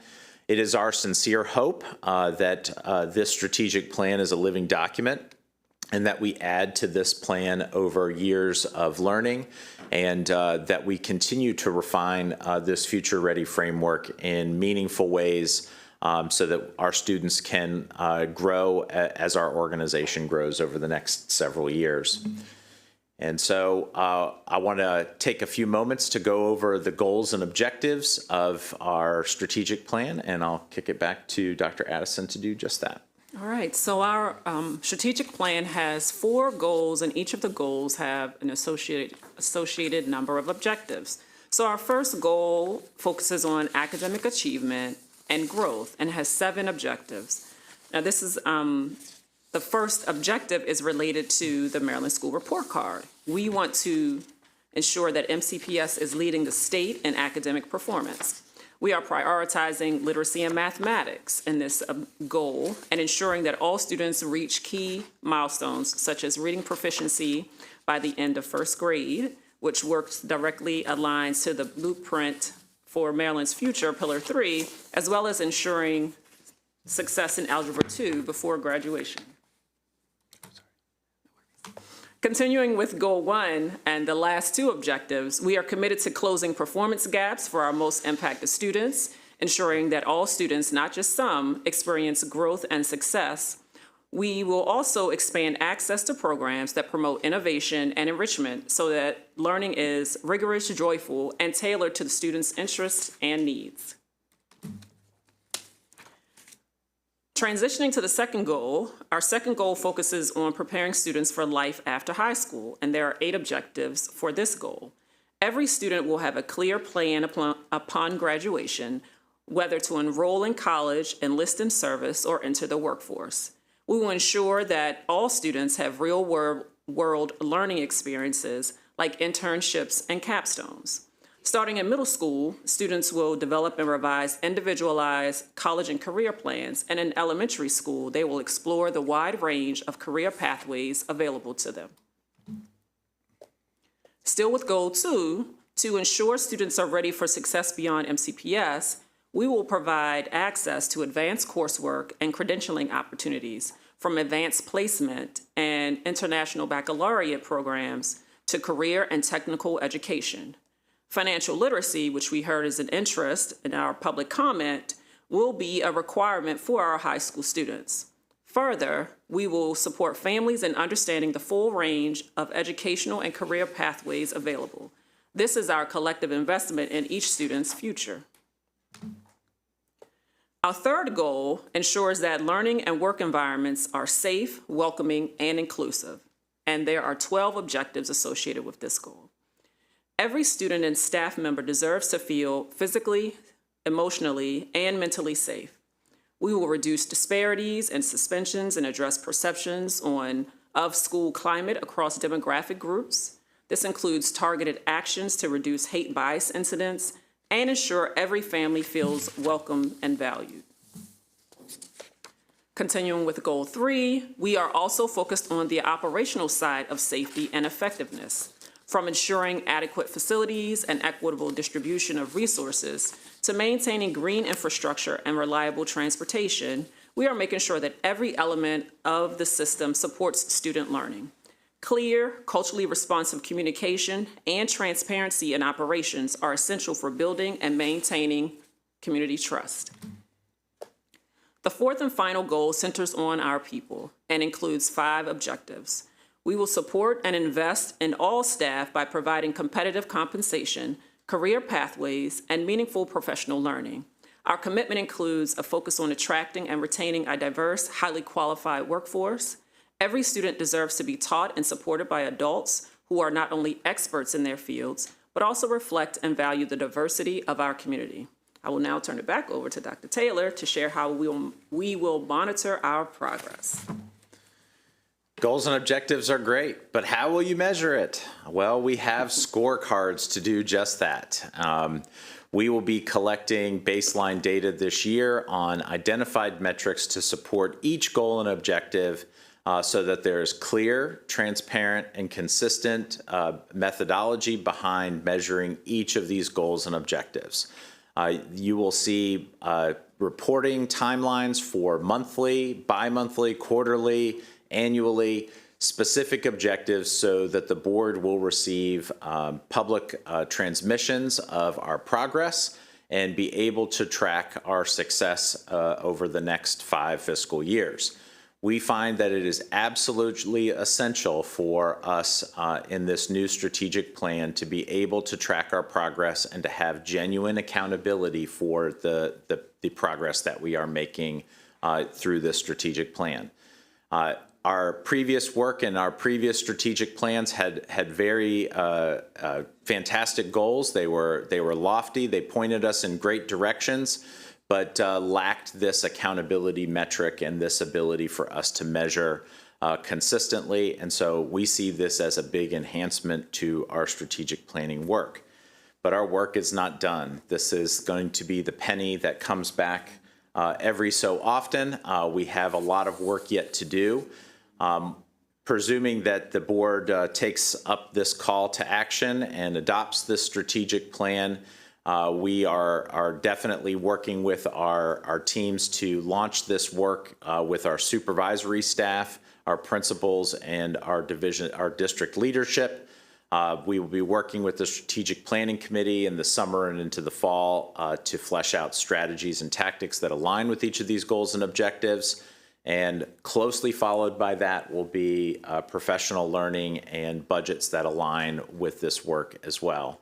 Annually, we'll come back and revisit the goals and objectives to see how we are doing in terms of our progress, but also to see if there are revisions that need to be made on a regular basis. But you even have planned quarterly reviews of the data as prescribed in the scorecard for the board's review. I'll close by saying that to echo Ms. Wolf, I'd be remiss if I didn't point out the many hands that were working behind the scenes to not only share their input and feedback. We hope that our families, our students, and our staff see themselves in this strategic plan. This touches every corner of our school district and every corner of our community. And I would also like to echo some praise for a couple of teammates who are not sitting at the table but had an instrumental role in getting our strategic plan off the ground, Stephanie Sharon and John Landsman. They were partnered with Dr. Addison as the boots on the ground work to get this to where it is today. And we are very proud to offer this for the board's consideration. And Madam President, I'll offer the following resolved. Resolved that the fiscal year 2026-2030 strategic plan be approved by the Board of Education and discussed at this time. All right, so there is a resolve. Can I have, so is this an action item for today? Yes. Okay, so can I have a motion and a second? No? It's not an action item? It doesn't need a second because it's, yeah. No, It's it doesn't. Right. And, okay. I already offered it for the board's For the consideration. committee, because it's coming from the committee. There are just a couple of points I wanted to make to be sure that our million-person viewing public understood. You know, metrics are very important to us, and you don't actually see the baseline metrics today because we're waiting for the results from the Maryland State Report Card. We have concluded that that is how we're going to measure everything. It's consistent. We could get the numbers year by year and compare whether we're improving. Now, I'm going to ask the same question I ask all the time, and I have the meeting minutes, so I know that we have covered this, but I want you to talk a little bit about this. You know, we have a lot of climate issues. Where in here are we going to change hearts and minds? And if we don't, what are we going to do about it? Yeah, absolutely. That is a great transition for us to talk into some of the strategies that we can employ to support some of these goals. And this is really captured in not just one domain or one goal, but throughout the plan. But it's a heavy focus of goal number 3. In terms of creating learning and working environments where people not only feel seen and safe, but included intentionally, and not just physically safe, but emotionally safe. And so we just recently released the first version of a revised climate survey. It was a shorter version. We're starting to see an uptick in our response rate. This is going to be an essential tool for us in this strategic plan to measure whether or not people actually do feel as though they are coming to a positive place, whether our welcoming spirit is present in their experience. People's perceptions are their reality, and us taking an honest look at those perceptions and measuring those perceptions is the first step. In terms of strategies, we as a school system need to be warmer, and we need to be welcoming to our community in really intentional ways, and need to be proactive in how we seek that out. This can't be accomplished in one event at the beginning of the school year, or a back-to-school night, or once in a while principal coffee. It really needs to be pervasive in terms of the hospitality that we hope welcomes people back into our schoolhouses with the regularity that we once enjoyed. Thank you for that. And I appreciate that we need to be a little bit more warm and fuzzy, but I think what I'm really trying to get at is what in here addresses implicit bias if nothing changes in the schools after all the training? So very specifically, and there's a couple of items that address this specifically, but in goal number 3 and the 11th objective is about culturally responsive communication and just being clear with our communication that in a culturally responsive and easy to understand way. And in the first goal and objective, having to do with academic excellence, the 6th objective talks about how we need to make sure that we are providing culturally responsive instruction to close gaps. And to me, that is going to be absolutely essential. And this is going to have a ripple effect into other aspects of the school system. And I'll give you an example. This is kind of tiptoeing into the strategy space, not so much the goals and objectives space. But if we are going to be providing culturally responsive instruction, we should be measuring that as well. And that needs to be reflective in not just our educator evaluation system, but also our employee evaluation system in every facet of the organization as to whether or not we are culturally responsive as a workforce, and that we're more sensitive to the needs of others. And that I appreciate, because that's what I've been looking for, to the fact that this is going to be included in the evaluation system. Ms. Wolf, can we come back to you? Yeah, Rita had a question. Yes. So And it's connected to what Ms. Wolf just asked. Thank you. And I got to tell you, I've brought this up several times already, right? In front of committee. I think I sent some feedback also in line with the idea of how are we going to make sure that this culturally responsive, whether it's instruction or however we want to call it, hospitality, is actually provided. When we're looking at goal 4, objective 5, where it says ensure all staff engage in inclusive, culturally responsive, and anti-racist practices. Now, I appreciate the objective, and it's very clear. But as I've indicated before, when you look at the performance metrics, that doesn't tell me that they're actually doing it. It doesn't tell me that the students or families, right? What it tells me is that someone received training, or they clicked through a module, or maybe they didn't, because I'm not sure if we even require all of these trainings. But it doesn't tell me what's actually going on, right? It just tells me they've received information.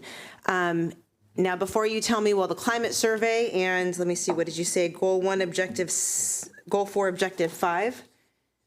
I'm sorry, you mentioned another one where it was like, do they feel like they're getting communicated? Oh, who agreed district communication is clear and culturally responsive, right? I think that is geared more towards communication, but it doesn't talk about what's happening in the classroom spaces, what's happening within the schools, and not everything gets reported. So how are we supposed to know that based on what we see here? Okay, so again, you're tiptoeing into the strategies and tactics space versus the goals and objectives space. What we are aiming to do here is set the metric of what we want to accomplish and why we want to accomplish those things. The next step for the strategic planning committee is to flesh out just that, the how.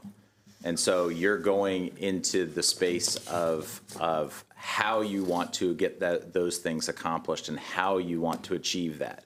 I would posit that the strategic planning committee will come back to us and say, we want you to revise the evaluation system to make sure that you require trainings in this, and this, to make sure that we are providing that culturally responsive environment, and that not only are you just providing the trainings and that you're requiring them, that you're also assessing the workforce on whether or not they're actually following through with And that's the piece I'm looking for, right? The first piece I feel like is definitely encompassed in here, right? Are they receiving trainings, what kinds, et cetera? And you're right, we don't need to get into the nitty gritty of that part. But that second piece that you said is the part that I still feel like I don't that's the see second performance metric in the that metrics, you see. right? So that second performance metric is exactly what you're asking for, but it's not fleshed out with the how. So that will be, once we figure out the how, what we're going into, so that's about going into classrooms, the observations, and being able to report on exactly what Dr. Taylor just highlighted, that how of how are we seeing that in the classrooms and instruction. So, but that second performance metric that you see there is exactly what you're requesting. Okay, and then I'll just reserve my comments then for later. I'm not totally clear we're on the same page, but we'll find out. Thank you. Ms. Dorr? Sure. First of all, I really appreciate the tracking mechanism and the scorecard. I think sometimes what you don't measure doesn't get done, especially when it's such a huge job that we have here. And I just wanted to pull out one section scorecard for goal 2, the percent of seniors with a verified next step for graduation. We are in the middle of graduation season, and I've been having a few conversations, and sometimes kids don't really have a plan. And so I think this will really help us focus in on that. And especially there's apprenticeships out. For instance, with some of our unions and other labor type apprenticeships that kids might not even know about. And then also Maryland actually has a year of service Maryland Corps option. And I found that many don't know that they could apply to that. And sometimes you might even need a gap year of sorts. So if we could also, I know this is into the how, but have a comprehensive list of options for kids to achieve this goal would be great. We have more than one position, I understand, for career counseling in high school. So if we can try to coordinate those positions so all of this gets down to the kids who could use the information. And I just wanted to elevate that Maryland Year of Service because you can still apply to it today. So if you're a kid out there and you want to have maybe a path forward, you can go ahead and submit that application. Thanks. All right, so I'm going to go Ms. Silvestri. Thank you. This has been quite a process, and so Dr. Addison, Ms. Sharon, yes, one more person. John. Mr. Landsman, thank you for your hard work on this. I did want to say, I don't want to get into all the comments that I have provided throughout the year, but I did want to say that as we move on to the next phase, this is my third strategic plan. I feel like there was one in place. I led the development of the last one, and now, so this is number 3. So in the first, when I first joined the board, I was all about the data. So great, we're going to get the data at the quarterly updates. So we'll see what's going well, what's not going well. Okay, I've learned many years ago that's not enough, right? So then the next iteration was, okay, what are you doing about that data? So we focused our board meetings on, forget the data, tell us what you're doing to change the results that we are seeing so that they are improving. And so we did that through our board meetings in the last couple of years. So I think now I'm going to be focusing on consistency across the system. So we know we have pockets of greatness all over this county, but something that we have always struggled with is, are you a system of schools or a school system? And too often we're a system of schools. And so great, how are you rolling out implementation of all these things in a consistent manner so that teachers and students, staff have a similar experience throughout the school system? So data is great, what you're doing to change the data, and how is that consistent throughout? What are you doing to create consistency throughout the school system? Also, early in the plan, you talked about root causes. So I don't want to lose that, because otherwise it will be deja vu all over again, as the famous ball player said. What's going to change, to quote Ms. Wolf, what's going to be different this time? And so I think we started out looking at root causes. Let's not lose sight of that, so that we're really getting at the systems and structures that are going to get us to where we want to be. But I love strategic planning, so I am delighted to be in full support of this plan and looking forward to the work ahead, because this is the work that we need to do to drive our system forward. And love to see the plan for where we need to go in the coming years. So thank you. Mrs. Zimmerman. Thank you. And I want to thank everyone again for all of the work that has gone into this. I also appreciate that in our binders that we have also been given a little pencil in here as well, that, it's a living document. We're going to add to it. I think that's, a nice little touch. And it's very cute. I appreciate cute things. I do have a kind of a thought about goal 3 in particular. I notice here that there is quite a bit coming from the system itself. And my concern is, if we're coming up with our own metrics to measure our progress, that especially from an outside perspective, that we might not be able to see where we have holes and where we need to grow more. I do see the Maryland School Survey on here, especially for climate. I think it might be useful, though, if it is incorporated in other ways throughout, or how other ways we can think about more of our outside metrics that we utilize to measure internally as well. Thank you. And Mr. Savannah. Thank you. So I really appreciate the pencil because I know you guys were looking forward to getting rid of me, but I didn't realize that you were just going to take my name off it entirely. I'm just messing. You're welcome. You did say it was one of your last meetings, so we're just planning ahead. Okay, I see how it is. But one thing that I kind of wanted to say, and it's something that I've mentioned a couple of times, but throughout this sort of conversation, so I'm just going to bring it back. And again, I appreciate this being a living document. So when we talk about, future ready graduates, one of the things that we also talk about is the rising costs of higher education and how we're preparing students there. So something I mentioned before is how are we tracking, the number of scholarships our students are getting for any of their post-secondary opportunities. So, again, living document, I'm really, really proud of the work that's done on this right now. And so that's just something I would want to see in the future. Ms. Rivera-Ovens. Not to be repetitive, but I just want to thank Ms. Wolf and the committee for all the work and the staff. Strategic plannings are a big lift.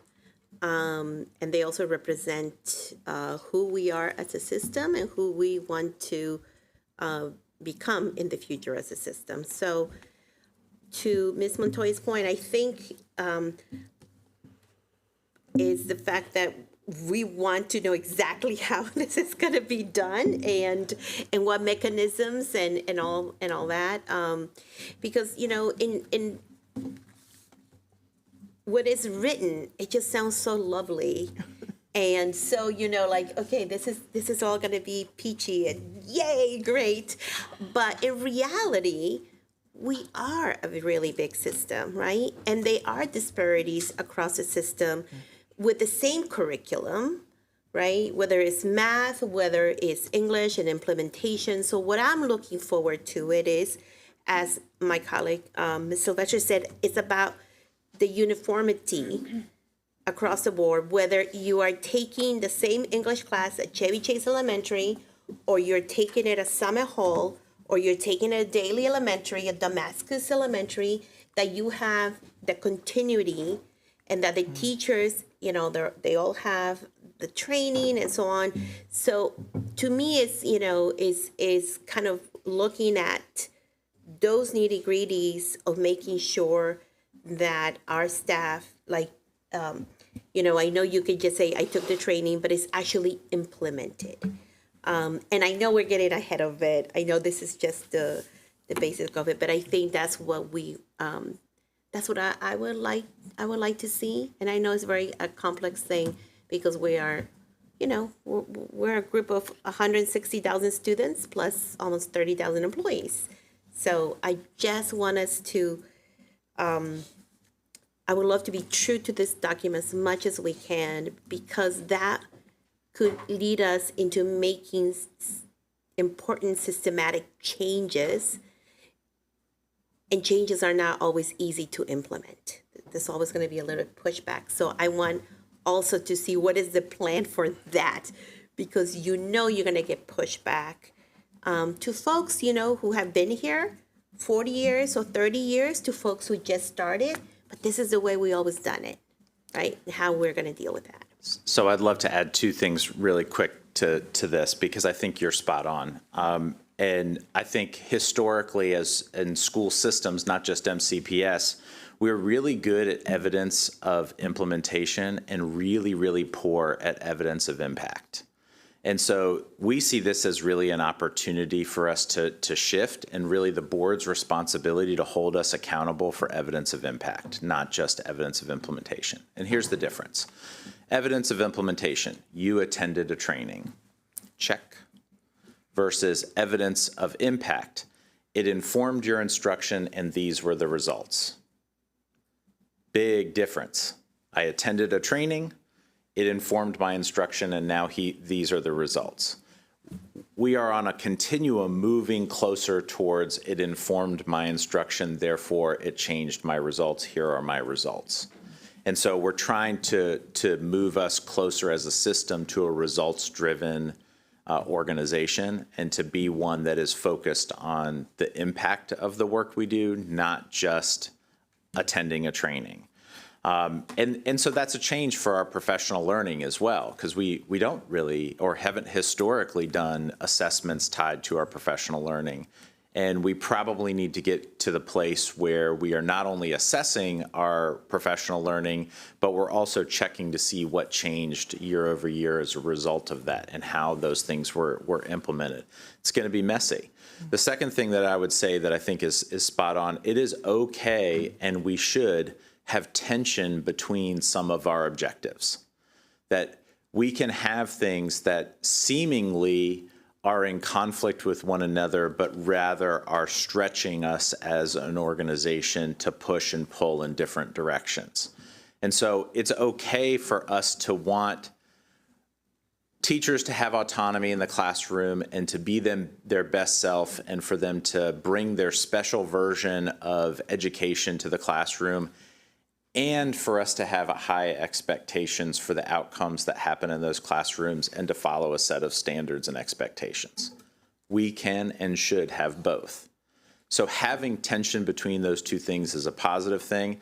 Us moving to being more of a school system and less of a system of schools, hopefully that is the embodiment of what this eventually becomes.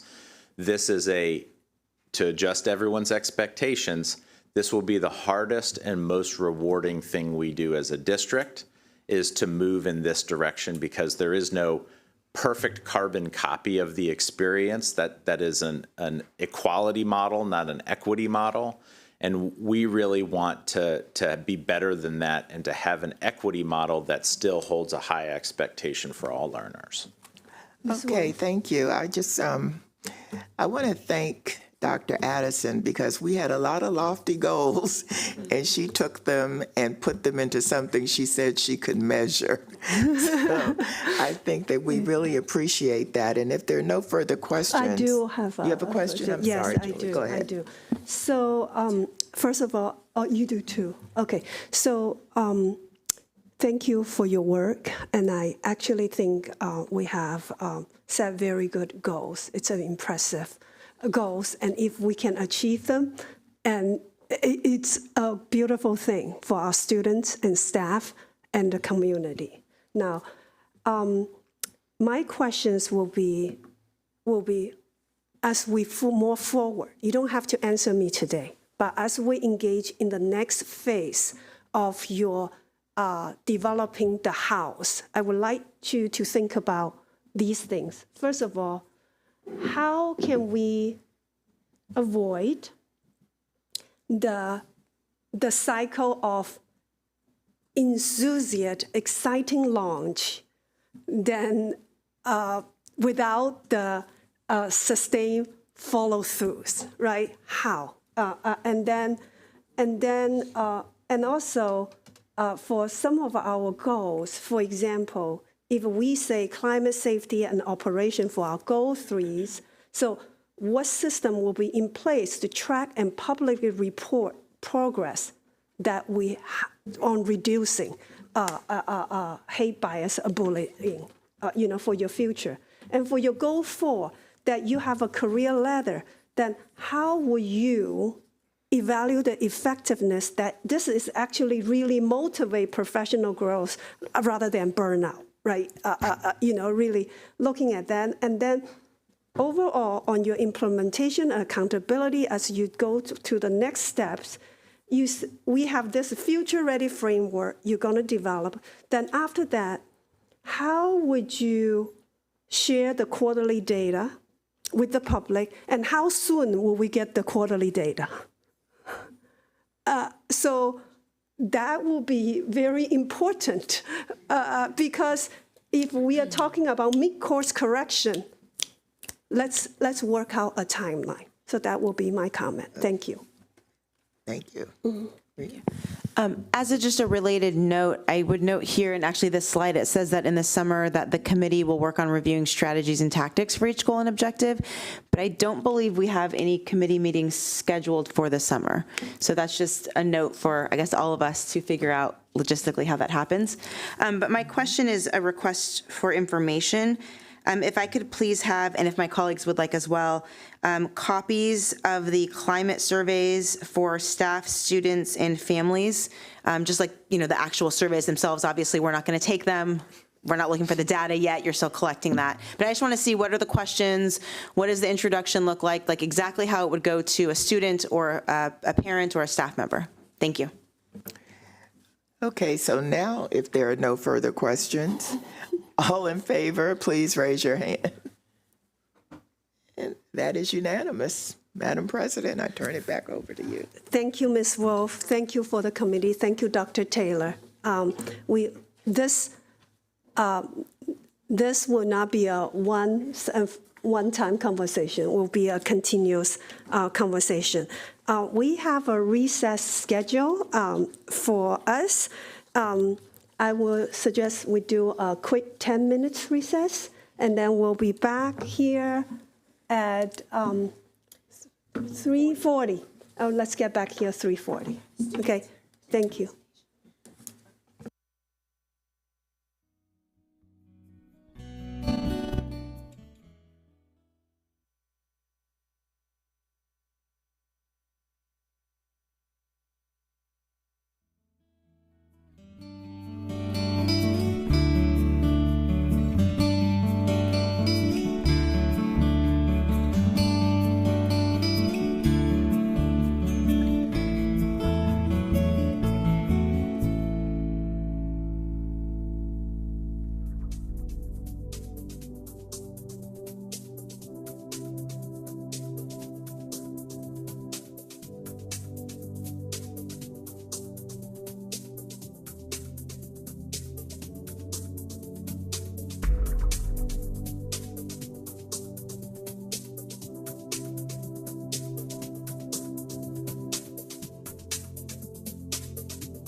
Thank you, everyone. We are back, and we are very excited to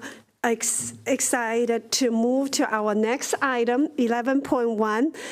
It's about our Montgomery County Regional Student Government Association. So at this time, I would like to invite our student presenters to come to the table.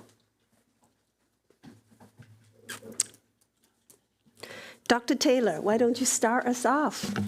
I'm going to do you better than that, Madam President. I'm going to kick it to Shella Cherry, who is our Director of Student Leadership, and this fantastic team. It's great to see you, MCR officers. I know. Very impressive. All right. All right. Good afternoon, Board President Yang, members of the Board of Education, our esteemed student member of the board, and Dr. Taylor. My name is Shella Cherry, and I proudly serve MCPS as the Director of Student Leadership and Extracurricular Activities. And just so that you know, it is by far the best job in Montgomery County Public Schools. I have the pleasure of running 4 district programs to include student service learning, non-athletic extracurricular activities, and our parent community volunteers programs. But most importantly, our district-wide student leadership programs. One of my great joys of this job is serving as the advisor to the Montgomery County Regional Student Government Association, an incredible group of passionate high school students who, outside of their rigorous academic and other extracurricular activities and the commitments, they dedicate countless hours of improving the youth experience here in MCPS, Maryland, and the world beyond. So today, it gives me great pleasure to bring forward the officers of this illustrious organization to you, to share an overview of their organization, their great accomplishments from this school year, and their goals and aspirations as they prepare for the summer and the school year to come. Sophie. Good afternoon, members of the Board of Education. My name is Sophie Nguyen, and I actually graduated Rockville High School yesterday. Thank you. And I served as the president of the Montgomery County Regional Student Government Association, or MCR for short, this past school year. Before we get started, I'd like to give the 2024 to 2025 officers a chance to introduce themselves as well, starting with Sidera. Good afternoon, members of the board. My name is Sidra. I served as vice president and have just graduated from Wheaton High School. I'll pass it off to Noreen. Good afternoon, members of the board. My name is Noreen. I served as treasurer this year, and I'm graduating from Northwood High School this week. Good afternoon, members of the board. My name is Anna, and I served as the MCR secretary this past year and will serve as this year's next coming secretary as well, and I'm a rising senior at WJ High School. Awesome. So next slide, please. We are so grateful for your time and the opportunity to discuss what we have accomplished this past year. As an organization of more than 100 executive board members, we seek to represent the voices of all 26 high schools and over 50,000 students. We work to raise awareness and lobby legislators on issues about which we are passionate. In terms of our structure, we have a hierarchy pyramid where every high school SJ in the county falls under MCR. MCR falls under the Maryland Association of Student Councils, which then falls under the National Association of Student Councils. Next slide, please. Our board is composed of 9 different departments and 130 students from every single high school. We meet every month to discuss future goals and initiatives and work to continuously evolve and alter our structure to best fit the needs of the county and our goals as an organization. Our main goal as an organization is to promote leadership and advocacy in students to help them fight for the change they wish to see occur in our county. Each of the different departments represent a different side of student advocacy. Our legislative affairs and educational policy departments work to write white papers, testify, and research current bills on the county, state, and national level we would be interested in supporting. We use our workshops and services department to ensure high-quality mentorship and charity events. Our communications team, comprised of our communications, community relations, and school communications departments, work to ensure access to MCR through school visits, regular events, and social media posts.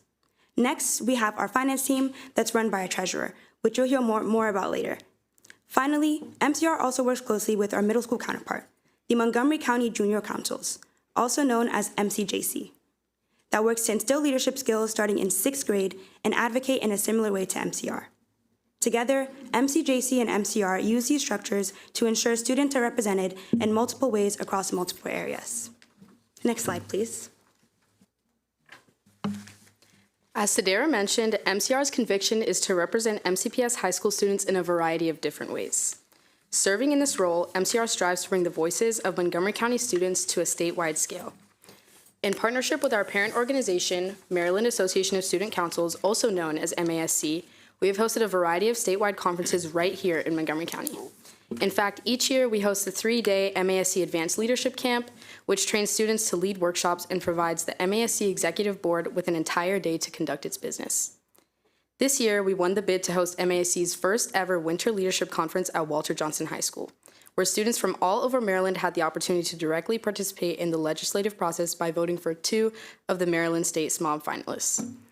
I'd also like to note that many of the MASC officers and executive board members have been members of MCR, including this coming school year's MASC Vice President, Krish Putta, a rising senior at Poolesville High School. The Montgomery County Junior Councils, or also known as MCJC, is our middle school counterpart. This year, we piloted the MCR and MCJC departmental collaboration project to build necessary professional and advocacy-related skills between both parties. MCJC was able to gain knowledge of high school advocacy, while MCR helped give back and shape the future of our younger generation through direct mentorship. We would also like to highlight that an MCJC member, Jeremy Zong, was recently elected to be the 2025 to 2026 MASC's second vice president. Next slide, please. Moreover, we held 5 General Assemblies this year where 300 to 500 students from schools across the county came to a centralized location and provided input on issues that impacted them. Student leaders voiced their concerns during breakout discussions centered around the school, the budget, the drug and opioid crisis, safety, and much more. Afterward, MCR was able to compile a list of their feedback and include it into the list of policy priorities that we plan to focus on. We invited guest speakers, including MCPS Board of Education members and staff, Councilmember Vice President Will Jawando, Superintendent Dr. Thomas Taylor, and Dr. Peter Moran. Next slide, please. The SGA's President's Council connected with all of the SGA presidents from across the county, sharing concerns from different topics each month. We discussed some of our schools' distinct experiences in response to district-wide policies such as the ID policy and shared best practices for improving our school leadership. We also participated in the Montgomery County Council Youth Town Hall, providing input on youth experiences regarding education, safety, and opportunities for the employment and recreation. Next slide, please. In addition, MCR participated in the MCPS budget presentation, learning about Dr. Taylor's vision for the future of MCPS and how it aligns with the needs of the student body. With goals centered around focusing on the fundamentals and returning on investment, this annual budget hearing has allowed MCR to be informed and advocate for programs and policies that are student-supported. Next slide, please. Student leaders in MCR also help support Next Generation Leadership Day as workshop presenters and support staff. This leadership conference had nearly 500 4th and 5th grade students from all the elementary schools in the district. Here, the workshops aim to build confidence and leadership skills among the student leaders, providing them with a space to connect with others. Next slide, please. Within MCR, we have a total of 5 issue-specific task forces, focusing on topics ranging from the opioid and drug crisis to environmental sustainability. These task forces are open for all students in the county to apply to at the beginning of the year. This year, the Opioid and Drug Crisis Task Force hosted a Week of Awareness campaign on social media, spreading awareness about the current opioid epidemic, the importance of Narcan administration, and prevention strategies. The Gender Equity and Sexual Misconduct Task Force raised money through a bake sale.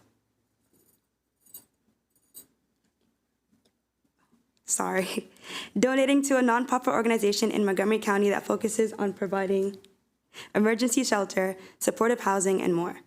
Furthermore, the Equitable Education Task Force has hosted a Pathways to Equity workshop in collaboration with another organization, Youth Creating Change, and run an AP/IB book drive to ensure that these study preparation materials were not a barrier to academic success. Moreover, the Environmental Sustainability Task Force has held clothing drives at most high schools while advertising sustainable fashion choices. They also hosted information sessions and online debates regarding current environmental events. Lastly, the Mental Health and Wellness Task Force has held numerous events and series about managing stress within schools and ensuring students feel comfortable talking about their mental health struggles. New this year, our school communications department hosted the Underrepresented School Summit focused on bridging the language barrier gap. This summit focused on expanding student knowledge on underrepresentation and how it manifests in their schools, communities, and throughout the county as a whole. Students were split into breakout rooms discussing some of their personal experiences with underrepresentation and how they will seek to combat it by establishing school and community goals. We are especially proud of the School Summit as it allowed students to think critically about the discrepancies in their schools and serve as a launch pad to advocate for their own educational experiences. Next slide, please. Every year, the MCR Legislative Affairs Department hosts Advocacy Day in Annapolis, where nearly 50 students have the opportunity to meet with 32 state legislators and advocate for youth-centric bills that span different topics ranging from sustainability to educational policy. For instance, MCR has advocated for the restorative justice practices to develop a comprehensive framework for schools to integrate restorative practice in schools. MCR also took on a stance of driver's education and career education funding, which would increase funding appropriations for CTE initiatives, including driver's education for students. Alongside, the bills that were advocated for include the water bottle filling stations, college preparatory programs, and youth voting, as these bills were all supported on and voted by the MCR Executive Board. Next slide, please. This year, we had the privilege and honor to be able to elevate our advocacy to the national level. We held our second Capitol Hill Advocacy Day, where we lobbied our national legislators in a similar format to our state Advocacy Day. We highlighted many key issues and prominent points of our platform, such as mental health, menstrual equity, school safety and gun control, and equitable education. Some of the bills we lobbied for included the Task Force on Education Funding and Student Population Growth, Driver Education and Career in Tech, and the grant allocations of the Safe Schools Fund. In preparation, we equipped a select group of students who showed interest in these topics with leadership and lobbying skills and provided training and preparation to advocate for these bills over a course of a month. It was a huge success as we established stronger relationships with our national legislators and gained insight about the effects of federal policymaking on our local government. Next slide, please. We also held our Save a Student Summit planned by our service coordinators and in partnership with Maryland Students Against Drugs and the Maryland State's Attorney's Office and the Montgomery County Department of Health and Human Services. Nearly 400 students and parents engaged in a series of activities and workshops to discuss the ongoing drug and opioid crisis. Narcan kits were also supplied, and volunteers also gave lessons regarding the knowledge to properly administer it. This event was extremely powerful as we heard from families directly affected by the issue and learned about navigating conversations when talking about opioid use with our loved ones. The Speak Up, Save a Life PSA winning videos were rewarded and viewed, and each winner was then awarded with their prize money. We hope to continue this as another annual MCR event. Next slide, please. MCR has also been able to host a number of different leadership events throughout the year as well, starting with our fall workshop series, where student leaders taught the fundamental skills of event planning and organization, public speaking, interviewing, and preventing burnout. In preparation for MCR's Advocacy Day in Annapolis and Capitol Hill, our departments held trainings to prepare students to have conversations with their legislators. Our MCR Legislative Affairs directors guided students in being knowledgeable about bills and also creating talking points for their conversations and how to effectively convey their message. Additionally, MCR hosted The Future is Frosty, Youth in Policy Making panel, where students had the chance to explore the impact of youth advocacy when crafting policy and discussing issues that they want to see addressed with a lawmaker and small groups. This event included incredible panelists, such as Delegate Solomon, Delegate Polakovich-Carr, Councilmember Albornez, and student member of the board, Praneel Suvarna. This panel was open to every student across the county, showcasing how anyone can be involved in the legislative process and how their voices are heard with some of the issues that they might experience in their daily lives. Lastly, MCR has remained committed to fiscal responsibility and community service throughout the school year. In fact, with the great help of our finance department, MCR managed a budget of nearly $6,000 this year.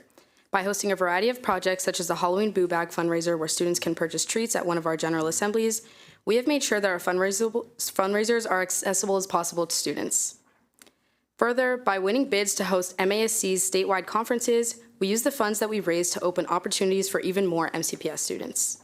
Nearly all of the funds that we have raised are both directed to our grant program and offering leadership development events to MCPS students. In particular, our grant program offers microgrants for school clubs who give back to their communities, including Blair Steppers Club, Wheaton's Key Club, among many others. Furthermore, with the help of our service department, we have hosted a multitude of service projects. For instance, our Equitable Education Task Force hosted a book drive to collect advanced placement and international baccalaureate materials, donating them to schools that may not have access to these academic resources. Overall, our focus on service has allowed us to give back to the community and see a direct impact that MCR has on supporting students in the county. I'll now pass it off to the current MCR officers to discuss their goals for MCR in the coming school year. Next slide, please. In April, student leaders elected the new MCR SGA officers for the 2025 to 2026 school year by over 200 students in the county. My name is Haley Duong, and I am this year's MCR president. I am also a rising senior at Richard Montgomery High School. Now, I would like to take a moment for everyone else on our officer team to introduce themselves. Good afternoon. My name is Pancuri Maliano. I'm a rising senior at Poolsville High School, and I'm serving as this year's MCR Vice President. Good afternoon. My name is Zain Qureshi. I'm a rising senior at Albert Einstein High School, and I'm serving as this year's MCR Treasurer. Good afternoon again. My name is Anna John, and I'm a rising senior at Walter Johnson High School, and will be serving this year as MCR Secretary. As we prepare for the upcoming year, our first goal is to strengthen equitable representation on the executive board by conducting targeted outreach to every high school. Next year, we aim to maintain consistent communication with each high school by reintroducing our school visits and publicizing MCR through accessible platforms, ensuring that we're reflective of the voices of the student body. Additionally, we would like to promote involvement in local affairs by directly bringing student feedback to the Board of Education and County Council. We plan to increase student testimonies to amplify student perspectives and publish Issue of the Month papers that take policy stances and reflect the student voice.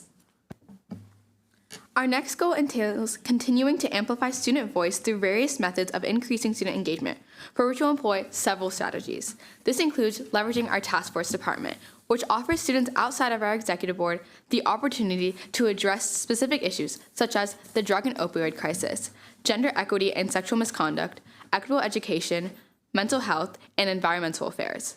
Additionally, we'll collaborate with other school communications department to work closely with respective school SGAs and school-affiliated organizations. We also aim to strengthen youth engagement through collaboration and support to our MCJC, our middle school counterpart. And finally, we'll utilize our community relations department to build connections with organizations that work to further promote student advocacy. This opportunity alone to present to you is a great step in the right direction. Our fourth goal is strengthening relations with students and local, state, and national politicians for political engagement and efficacy. Specifically this year, MCR has been able to foster opportunities for students to advocate on student-backed legislation at both the Maryland General Assembly and on a federal level at Capitol Hill. We hope to further strengthen our relationship with legislators and local stakeholders. Our last goal is to focus on developing an official policy platform that accurately reflects student needs. This past year, we have reviewed our policy planks at executive board meetings and general assemblies, ensuring MCR's policy stances are reflective of the student voice. Next year, we are looking to strengthen our policy platform and maximize representation by sharing our policy planks with the student body at all high schools to collect feedback. We aim to remain completely transparent with the policies MCR wants to push forward and accurately represent the needs of MCPS high school students. Next slide, please. So as you can tell, MCR is devoted to representing and providing opportunities for students all over the county. We look forward to working with you all in the coming year and fostering a strong relationship with the board while bringing student perspectives to the table. Thank you so much, President Yang, members of the Board of Education, and Dr. Taylor for this opportunity to present. That concludes our presentation, and we are open for discussion now. Wow. All right, so I'm going to look at my colleagues to see if anyone have comments or questions. I'm going to start with Ms. Stewart. First of all, you all did amazing. This was a great presentation, and you covered so much. And I just want to say that some of the best days I've had in Annapolis during my days of advocating has been to shadow a student group who was advocating for a universal meals bill, and the students knocked it out of the park, and I have to say, outperformed the adults. So I took notes. So you actually helped us be better advocates. And I look forward to seeing your platform, and I encourage you to also share it with PTAs and the statewide PTA. When I served on the statewide PTA, we actually, I had someone from MASC come in and visit us during our weekly meetings to quickly share what the students were advocating for, so we could try to amplify their voices. So I love the collaboration I heard, and also with the YCC. I'm involved with the parent group of YCC, so thank you so much for everything, and I can't wait to see what you do next year. Thank you. Thank you all for being here and for all of the work that you did. I'm often, wherever I go, telling kids, just use your voice. However you want to use it, use your voice. So I really appreciate not only the work that you're doing using your voice in a very strategic, orchestrated way under the guidance of Ms. Cherry, which we appreciate, but also the example that you're setting for other kids. Right? Not just your own student colleagues, your own peers, age level peers, but our younger kids. I have elementary school kids, and I'm thrilled that you have a Next Gen Leadership Summit, that you're out there trying to get the younger kids involved, because they absolutely have things to offer and wonderful voices to use, and we could use some more organized opportunities for them at that age. So I just really appreciate you providing that great example for them. Thank you. Ms. Wolf. I just want to ditto what Rita just said. I am so proud of all of you, particularly Rockville, simply because I graduated you. But I really, really think you all set a great example. And I really would like to see us work a little more with the elementary school kids to encourage them, because so many of them have leadership potential, but they don't have I don't want to say a positive self-image, because they do, but they have a fear of this. So I would love to figure out where we could connect the two a little bit more often. Yeah. So congratulations to those of you that have graduated, and to those of you that we're going to be working with. Thank you. We're in good hands. Ms. Rivera-Harvin.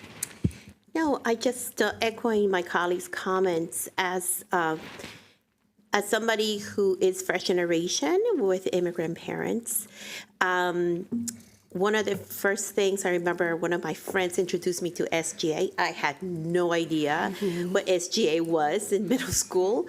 And I truly fell in love with it, because it was a way for me to have a voice. And so echoing what Ms. Wolf said, we are a county of immigrants.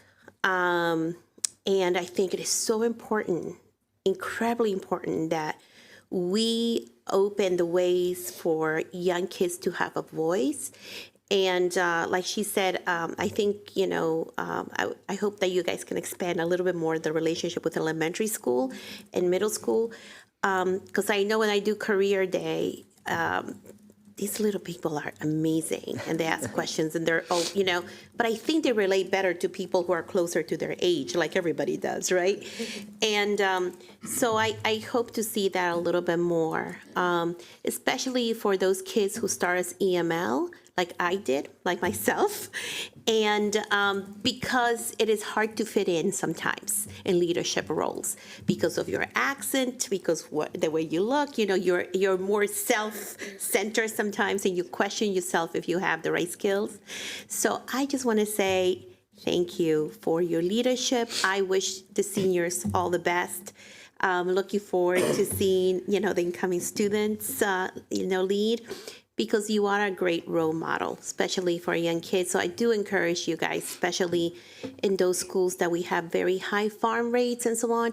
Those kids are the ones usually that, parents are working 2-3 jobs. They just don't have sometimes the time to do that. So I'm relying on you guys to be able to do that kind of outreach, so every child feels like they can have a voice and that they can do this. Okay, thank you.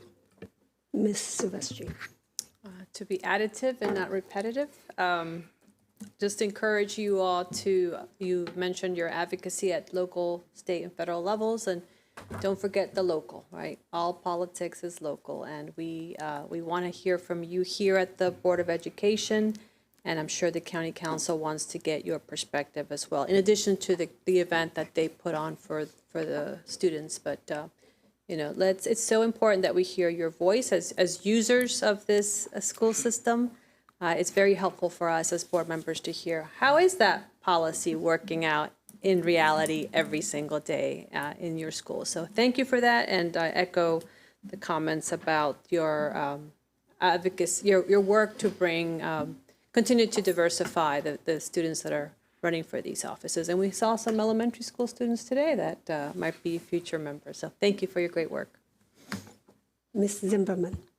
Thank you, and thank you all for being here and sharing with us. I'm sure everyone in this room will be really shocked to find out that, of course, I myself was involved in student government at one point. I just want to elevate that, you know, your advocacy and your optimism. I mean that, like, not just like that you come with optimism, but also like the optimism that we all feel in, you know, leaving the school in this next wonderful generation. I also want to echo my colleagues' statements about involving our elementary students. They really do look up to you so much, and don't underestimate that impact. I have no doubt that no matter, you know, if you're staying here or going out somewhere, that you are going to influence the world. I was then wondering if it was okay if our outgoing members might be comfortable sharing their next steps, as commencement means beginning. You know, I think we'd all be interested in knowing where you're heading next. Yeah, I can go first. I'm going to Harvard University studying government and applied math next year. And you're coming back to, once you're done, you're coming back. You're coming back to Montgomery County once you're done, okay? I got it. Congratulations. It's amazing. I'll be attending Indiana University Bloomington for cybersecurity and global policy. Awesome. I'll be attending Temple University studying political science and criminal justice. Wow. Okay. Very nice. Amazing. Yeah. Okay. Ms. Savannah. Yes, so I just wanted to, again, echo the comments of my colleagues, and then, again, shout out to you guys for all the great work that you do. It's been great to be able to come along with you guys for so much of the work that you do. You know, a lot of the board members were talking about the engagement with elementary school. I think, you know, being able to go to Next Generation Leadership Day, as I'm sure Dr. Taylor will tell you, and the other representatives here at the table, is really an amazing experience to get to see, like, every single student, right, has the opportunity to be bussed in, so there's no transportation equity issues, and every student from every single elementary school, there are 5 students offered for every single elementary school, so I think it's really just a great opportunity. And so, you know, seeing expansion on that would be wonderful, and again, just shouting out you guys for all the hard work that you guys do. So I also want to associate myself with all the comments so far. Congratulations and thank you to the outgoing members, and welcome to the new members. And thank you, Anna, for sticking with it for the second year, right? I think around this table, I think we collectively identify the opportunities for you. We want to be good partner and support to you. So, in your view, what is the biggest challenge that you think you face? 1 or 2 can share. I think it's a great opportunity for us to present every single year with our updates. I think a big part, as I was in the Legislative Affairs Department a few years ago, is definitely the feedback on how we can do better. Because we're students, so we definitely have the experiences to back up what issues are going on in our schools, and we can give you the perspective on that. But then we also sometimes lack the next steps and what we can do better in that kind of regard. Because a lot of the times we have our students come and testify, but we just don't know what the follow-up should be. So definitely communication on that would be very helpful. Okay, well, that's a very good feedback. Any other challenges you would like to share? I'd like to add on to this. I mean, we all share our high schools. That's not all the high schools that are represented in the school system. Right. And so I know we mentioned EML students. I think one big barrier that we do have is getting access from all of our underrepresented groups and ensuring that they have representation in MCR as well. And I think in the past couple of years and for this coming year, I know the officers, it's one of our great goals to ensure that we're getting that representation from other students. And even as you mentioned, I'm hearing a lot about elementary students, that type of thing as well, getting elementary students to know more about MCR. I think that's a barrier that we faced within the past couple of years, and we definitely have plans to ameliorate this going on and moving forward in the future, but just wanted to put that out there because I know I have heard a lot about EML students and students from underrepresented schools as well. All right, so it's wonderful. Every challenge is another opportunity, right, to improve our work. So thank you so much for this presentation, and please come back again, and we'll see you often. We hope to see you often in our board meetings. Thank you, everyone. All right. Thank you all. Okay. That does call for a round of applause. Yeah. Okay. We are moving to the next item. Item 12.1 is our Pathway to Progress 2024 Maryland School Report Card results. And so, Dr. Taylor, why don't you kick us off? Gosh, how do we beat MCR? It's impossible. You can't. Answers you can't. You can't. MCR students, we're so proud of you. We heard earlier today about the connection between our new strategic plan, our newly adopted strategic plan, Future Ready MCPS, and the Maryland State Report Card. This is an important link that we are hoping to strengthen today and to illuminate by focusing on the 2024 results as an example of how the report card works, because this is the outward measurement in the Maryland accountability system of how the rest of the world looks at MCPS. And so us aligning our outlook on performance helps us to answer some critical questions like where are we seeing some of our strengths in terms of our outcomes, where do we need to dig deeper, how will we align supports so that every student has the opportunity to thrive.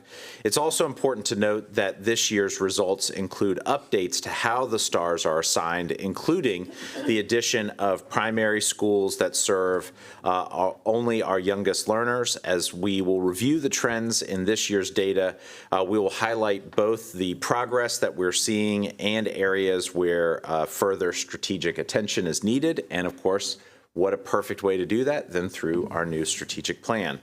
To walk us through the data and how the Maryland Report Card works and its key indicators is Dr. Keisha Addison, the Director of Shared Accountability. All right, thank you, and good afternoon again.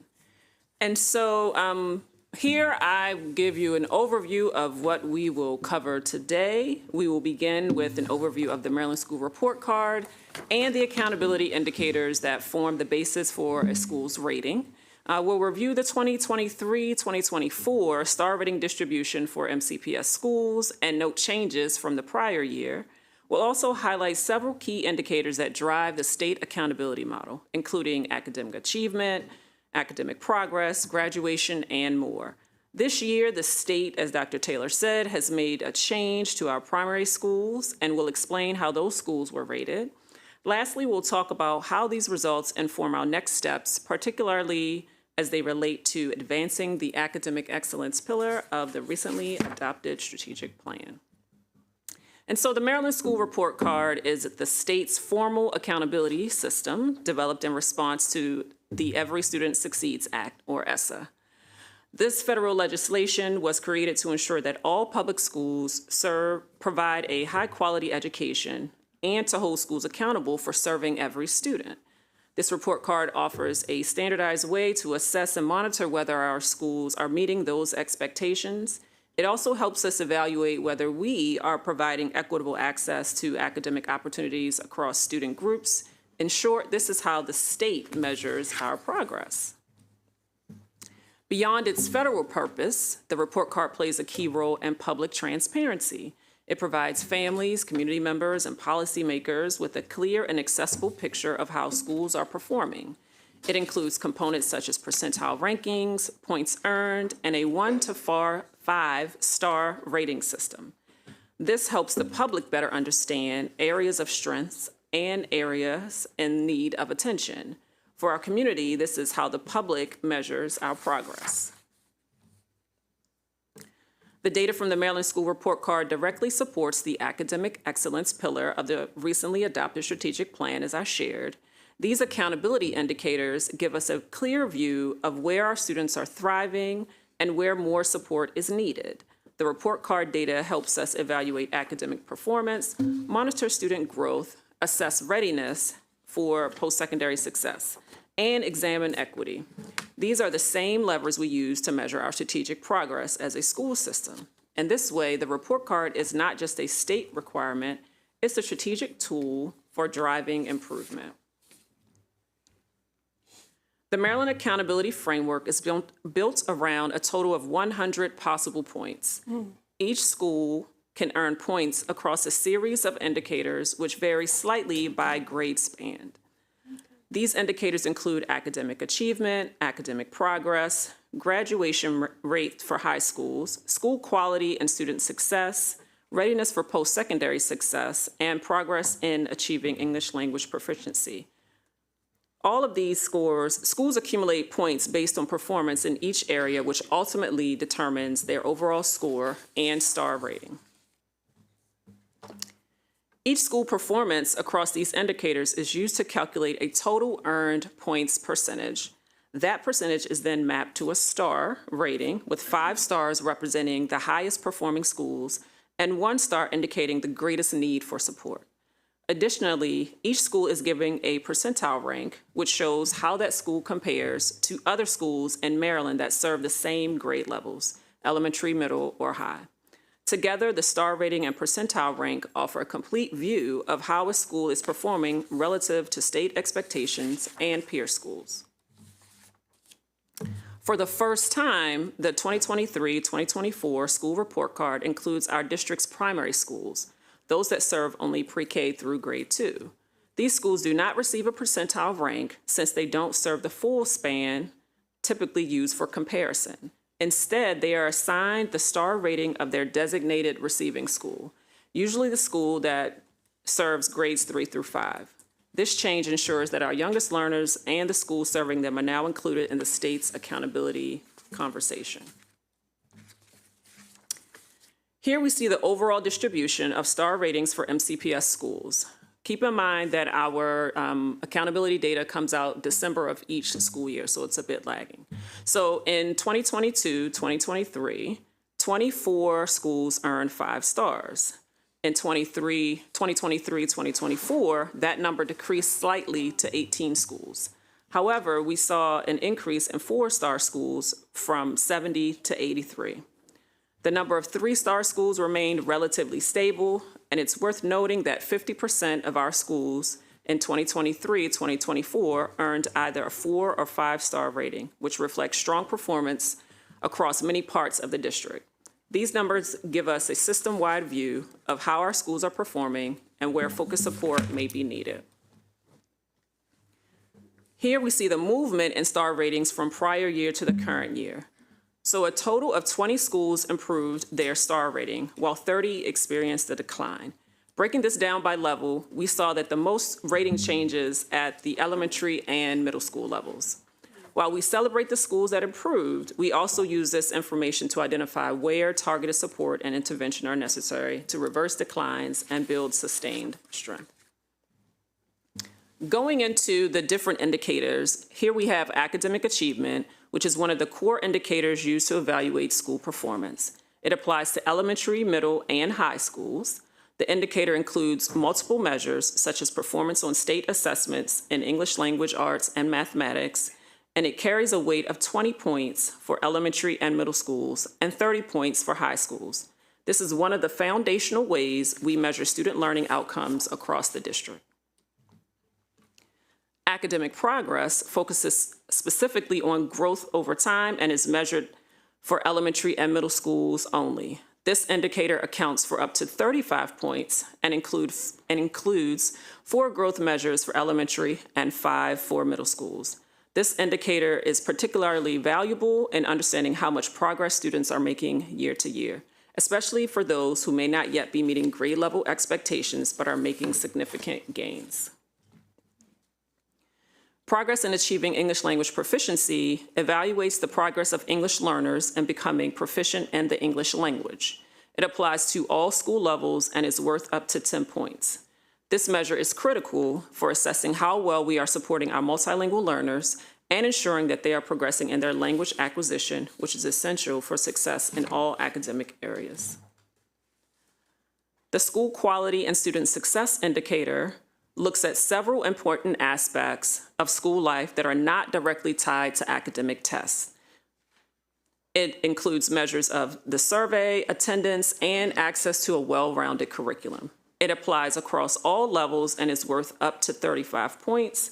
This indicator helps provide a more holistic picture of school quality and supports our goal of developing well-rounded learners.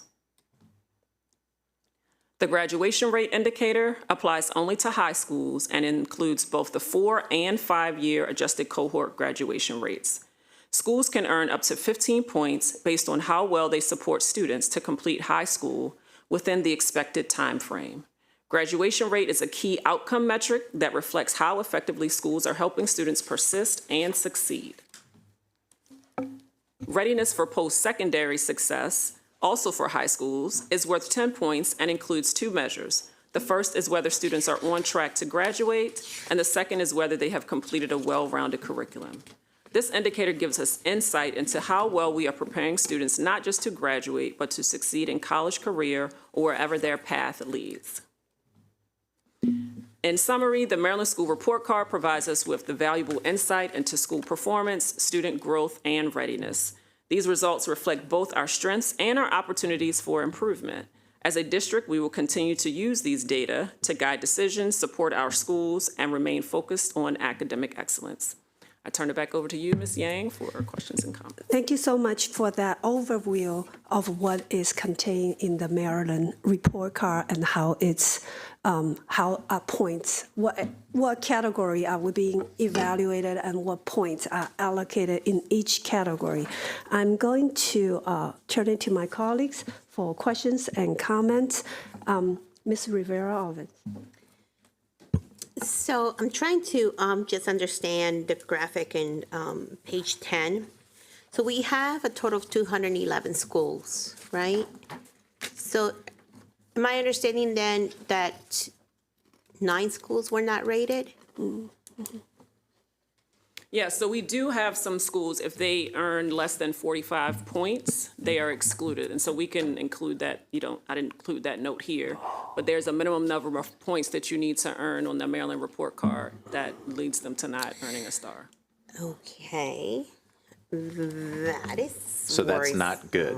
That's not good. They can't even make it to the Think about from like our chart. special schools and. Yeah, so we do, Okay. we have one of 2 scenarios there. We have special schools that can't earn the points, and then we have No, correct. not But earning that's, points. Yeah. So I'm trying to see if, but we don't know which schools they are. I mean, it could be that they are, or it could be that they're not. We have an attachment on board docs that delineates what every school's rating was and what they got pulled out. Okay, so then when you look at them, so 20 of the 202 got a higher star rating? Like, which are the schools that got the higher star rating? They're not part of the 202? They are. Yes. So, They are. That's yes, right. and in Okay. the attachment, because it has 2 years of data, so you'll be able to see that. And then 30 of them out of the 202, without the other 9, got a lower star rating, because the other 9 were not rated at all. Correct. Okay. Ms. Silvestri.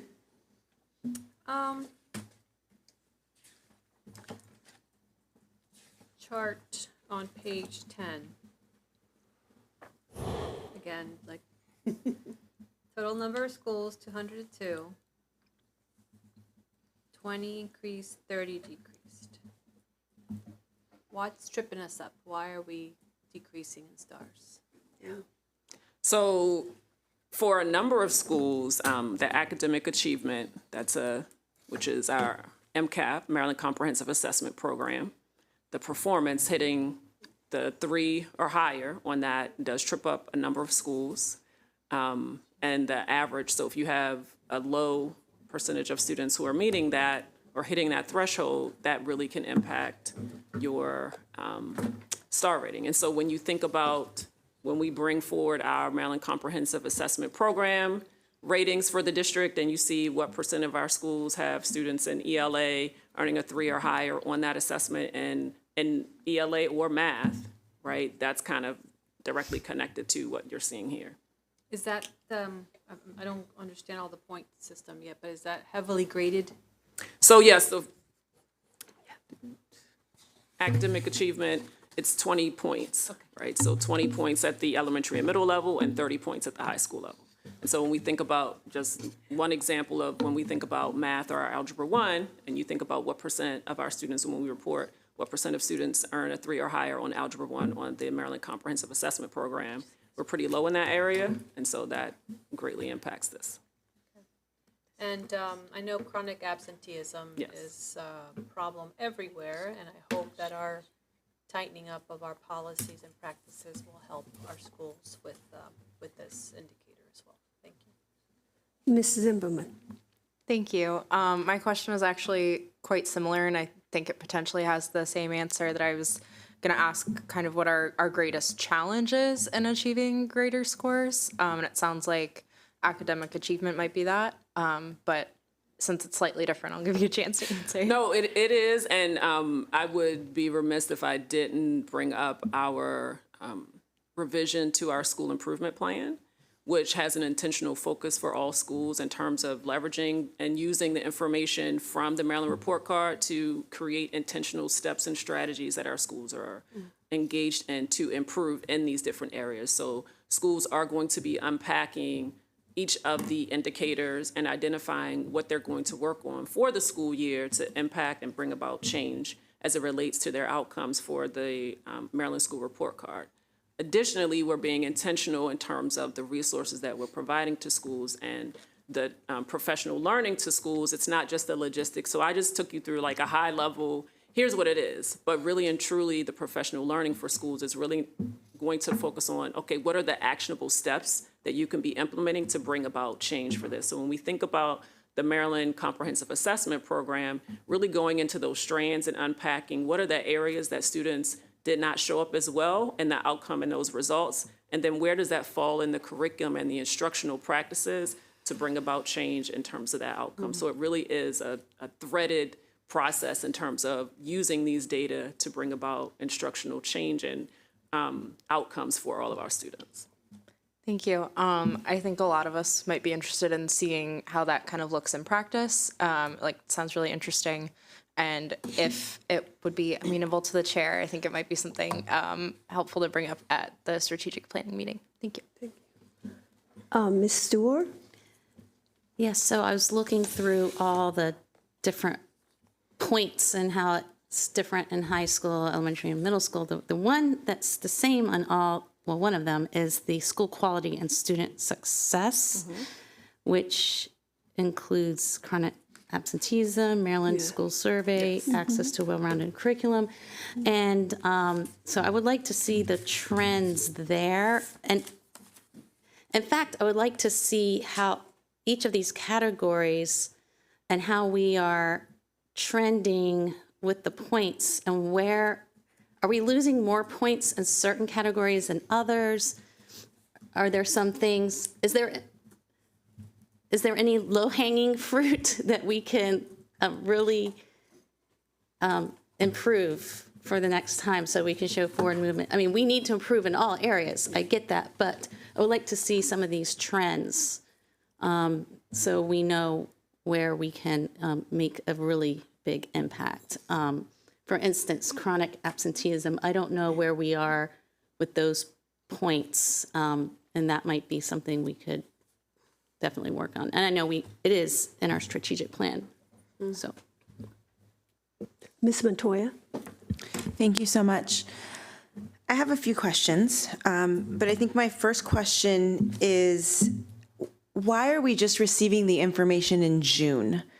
So I believe the data came out in December. I know that at my local school, elementary school PTA, we've talked about this data for our school, which then prompted some of us in that space to go, well, what are the other schools doing? So we looked at all of the data.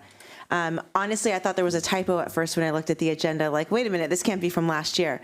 So I'm just wondering why there's such a lag in us receiving data that is publicly available. So we actually did do a report in October and put it actually in front of the board. We are redoing a lot of this because of the adoption of the Okay, I strategic just wanted plan to be and clear, tying them and then maybe for the together. community, Yeah. maybe they were wondering as well. So, okay, we're going Yeah. through this again because we're going to relate it back to the plan. Okay. And in fairness, you weren't on the board then, so you might have missed that one, which is totally fine. But it is important to bring this back up because it is a big shift for us. In terms of our focal point, this has been not what we have focused on as a district. We had internal metrics that we branded as evidence of learning, which was a very comprehensive conglomeration of lots of data points. In a lot of ways, simulated a lot of the things that we're seeing right here. But using a tool that the state uses to measure us gives an external metric that gets a publicity that we could never replicate with evidence of learning. So in a lot of ways, this is, and I apologize, we didn't say this up front. This is a little bit of a refresher in terms of trying to build some understanding, not just with our governance team, but also with the community on understanding some of these things a little bit more. Because not only using the STAR metric, which is really easy for people to get their head wrapped around, we want to unpack how we get to some of those STAR ratings and talk about the point totals, because what goes into that 4 or 5 star rating that we're trying to get to is actually not that easy. It's got a little bit of math behind it, and there are some components that are driving this that may not necessarily feel as transparent as some of the things that we put out. And so translating a state document to Montgomery County use is kind of the purpose behind that. So I'm sorry if I didn't make that clear. No, thank you. I really appreciate that. And so that way, when the community, all of our viewers that are watching today, that way they understand too that there's a shift happening. I know, and the reason I bring this up is because a lot of talk in the community, in neighborhoods, in schools, in PTAs is about the Maryland report card. So irrespective of the measures that MCPS was using, people are pretty zoned in because there might be news articles or there's announcements that came out. How many stars did your school get? It's on the, real estate listings. And so just so that the community understands, we're going to do a shift from the way we measure things to now using this Maryland metric that other schools and counties are using as well, right? Okay, just thank you so much, and I appreciate that. And so my question is, when I'm looking at the school-by-school data, and thank you so much, I have that document, I notice that I'm very concerned about our middle schools, and I feel like we don't talk about our middle schools enough, quite frankly. I don't think I see a single 5 in there, and it's mostly 2s and 3s. So I'm wondering, I guess, how we see mostly high, 3, 4s, and 5s in our elementaries, and then we have this, what I would consider a huge drop-off.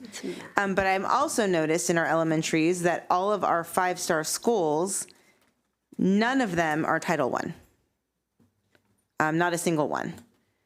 And so I know you're always looking for patterns, Dr. Addison, because that's part of your job, and I appreciate that. So I'm just wondering how we not only incorporate that, of course, into the plan and the rubric and the metrics and things like that, but just as a practical matter, right, getting our teachers and our staff ready and our kids for the school year. Even when you look at some of the middle schools, they may not be Title I, but some of them, if we were just looking at in-consortium students, they very well may be, right? And those star ratings are low as well. So I'm really concerned about that drop-off into middle school, and I'm just wondering how we address that, or how we look at why year after year our Title I schools are still quite not achieving the maximum potential that we know our kids can do.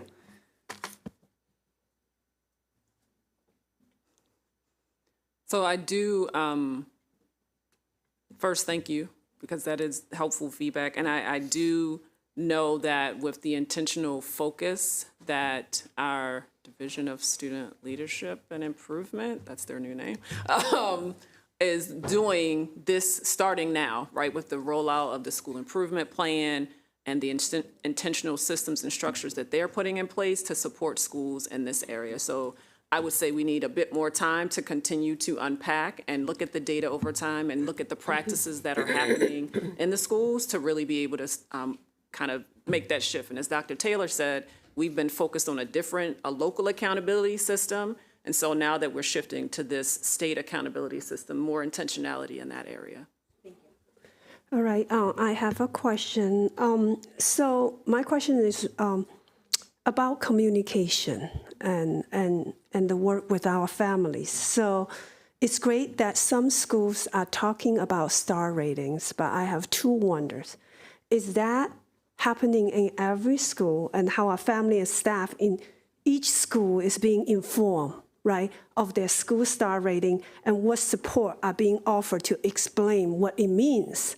And then how that during this process, this is not a verdict, right? But it's a tool for shared progress. So how do we work with the family in reading this, understanding this, and come up with shared progress goals and steps? So I would really want to understand that.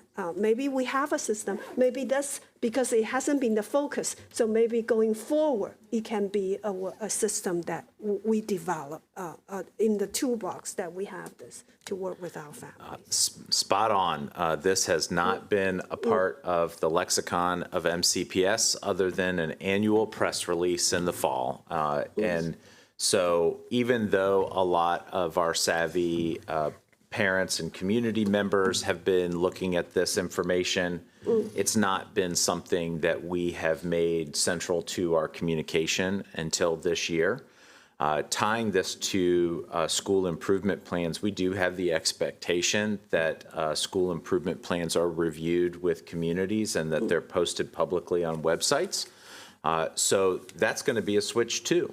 So there are a couple of things that I think that we are hoping to ease this into the community and to treat it, as you say, like a flashlight and not like a hammer in terms of a data review and in terms of illuminating issues that we need to focus on and things that we want to celebrate and as a tool for continuous improvement.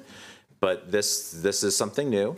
And this will be a part of our conversation as a new element moving forward, not something that we've done historically at all. Ms. Rivera.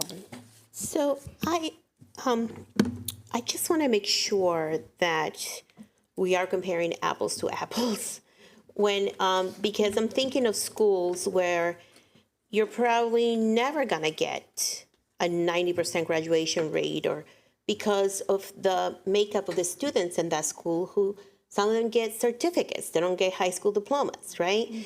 They have a higher EML, they have, all these programs, components in a school. So that doesn't mean that that is not a great performing school. It just means that, so how do we manage that? Because people just seem sometimes to focus on on the number, but they don't look at behind the scenes of what's going. And a perfect example, I think, is my alma mater, Gaysisburg High School, that I think has every program known to the school system inside the same school. So you really cannot compare it to a school that doesn't have those programs, right? So how are we going to be true to some of the realities of the schools without putting pressures on schools that we know are really never going to be able to meet those thresholds? So I'll take a first stab at that. And the report card does balance some things very well in terms of not just looking at raw achievement, but also looking at academic growth. And you may have a school that has struggled with some achievement metrics, but is getting tremendous output in terms of growth. that is exactly one of the ways that we can counterbalance that. Looking at diplomas and programs and whatnot, some of that responsibility is on us in terms of how we balance and manage and not overload one school with programmatic challenges over another. But I think that overall we have the expectation that our kids can achieve, that they will achieve, and that if we provide the proper supports and that we differentiate those supports to help them to achieve those goals, that they can. And I think that we have a number of cases that have demonstrated that they absolutely can exceed expectations in a lot of spaces and achieve a top rating and make measurable progress. And that's really what we're looking for, is measurable progress year over year. Ms. Silvestri. Dr. Edison, could you explain the access to a well-rounded curriculum? What student doesn't have access to a well-rounded? I assume that should be a slam dunk, no? So that's credit for completion. The way that the state measures it, right, is really students being enrolled in, sorry, I'm looking for that page. It actually was, you were on the slide. You were on I it, was yeah. on that slide, sorry. There you go, that's the one. School quality. So the way that the state looks at it is there are a number of different variables, different courses that they want to ensure that all students have. So when the question was raised about low-hanging fruit, that's one of them, right? Like, that's one of the things that we should just be acing as a district, because we are ensuring that we have students in certain courses and they are enrolled in those courses. One of the things that we have learned, and we have put monitoring tools in place for schools, is that sometimes a student might be mistakenly forgotten to be in that course for some unknown reason. Or there might have been like a long-term sub who, may not have been, so the student isn't assigned to the right person, and sometimes it gets missed. But that's one of the areas that there's the low-hanging fruit, that students are really in those courses. Great, thank you. Could I venture to guess, Dr. Edison, this 35 points for school quality and student success, it's an opportunity for us to elevate our mental health support, our extracurriculars, and our attendance strategy. This is a space that those things can come into play. Now, my question is on the systems responsiveness. Okay, so even though this is a new thing we are focusing on, it's not a new thing that we just encounter. Right. We have a report every year. So as you looking at our data, two things for the system responsiveness. What role does the curriculum alignments play? And what are we going to do about it? Second thing is, what new strategies are we testing and scaling to accelerate growth with schools that are stuck in rating 3 stars? Because your goal is 4 or 5 stars. So that's a two-part question. Thank you. So I'll take the curriculum alignment one, and it's great because I can see our chief academic officer smiling in the back of the room already. It is absolutely essential that for a student to perform well on a state assessment, for us to actually have covered the state standards. Right. Seems very basic. Well, that does require us to have some coordination, for us to scope and sequence each course so that the educators have enough time to cover all of the content, and that we have an assessment game plan for both formative and summative assessments so that they can track progress and so that the standards can be met. Well, I know that this won't surprise anybody at the table or in our community, but not every course gets through the entire course curriculum and state standards by the time that they are assessed. So in a lot of ways, this is not a great representation of our students' actual knowledge, skills, or dispositions on a particular course, because they haven't gotten through all of the curriculum. This is an opportunity for us to really shine, because the work that we have ahead does look like aligning our scope and sequence of courses to the state standards and to the assessment schedule so that we can get that content covered. That'll probably take a couple of years for us to do that K through 12. But in the areas where we can see that improvement, I think you're going to start to see some MCAT performance jumps because it will have meant that our kids have gotten through the content. And it also will mean that they are more prepared for the next grade level. One of the things that we've heard routinely is that we're not always teaching to grade level standards. That may be the case, and there may have been reasons to make changes to our curricular approach around the pandemic time, but now it's time to bring us back to a more rigorous, high-quality curriculum materials and reinforce that with instructional strategies that align. So I think that is spot on in terms of some of the work that we have to do and will absolutely change some of the scores and outcomes, not just for our kids, but also for this rating as well. So my second part is, in looking back, do we have any new strategies or things to help, right, the schools who are stuck? So I think it largely depends on what area that they're focused on. One of the big lifts that we're going to be coming back to the board to have a lot of discussion about is what we do from a policy regulation lens for attendance and looking at chronic absenteeism, not just through one-dimensional lens of academics or another dimensional lens of well-being and mental health, but through lots of different lenses on how we can make movement in that space. We have terrible chronic absenteeism, and it's not an easy thing to solve because the problem is different at different levels. The influences of chronic absenteeism in elementary school are very, very different than the influences to chronic absenteeism at the high school level. So our strategies have to be different along those lines. The best strategies that we're seeing are not the ones that are being driven by the district. They are the strategies that are being driven by the schools and the school improvement teams and the instructional leadership teams at schools. We do have some district-endorsed strategies that you've heard about at this table from Dr. Addison and her research team. Those are things that we need to lean into, and I would also anticipate that we will need to lean into innovation, which has not been a word that we've used in quite some time. Because we have kind of sidestepped innovation in an effort to kind of go back to some of our basics in terms of instruction. Well, it might be a time where we need to re-inspire kids by engaging them differently and more rigorously in lots of different levels. So I think you're going to see a different approach for each one of these and a different strategy for each one of these. You pointed out well-rounded curriculum.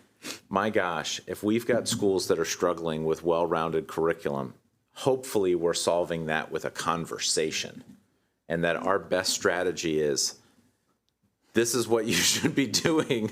Please do this with your students. We're going to check to make sure that you did. Very different conversation than let's unpack some of the challenges you're having with literacy implementation.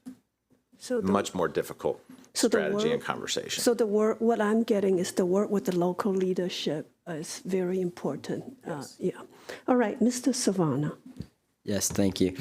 I mean, one thing, and this is going to be well beyond my time, but one thing that I'm a little bit interested in is as we kind of look into the rollout of state standardized assessments being implemented into the grades, right, of students. I know right now we have it for our science curriculum, and as it moves into math and English, like what do we see any improvements or jumps there, and do we have any preliminary data from our science assessments and anything? Because I know that's not something that we usually see as much. We're usually pretty strongly focused on math and literacy rates, and the implementation of that into grading doesn't come for a little bit longer. But do we have any preliminary like sort of looks at science?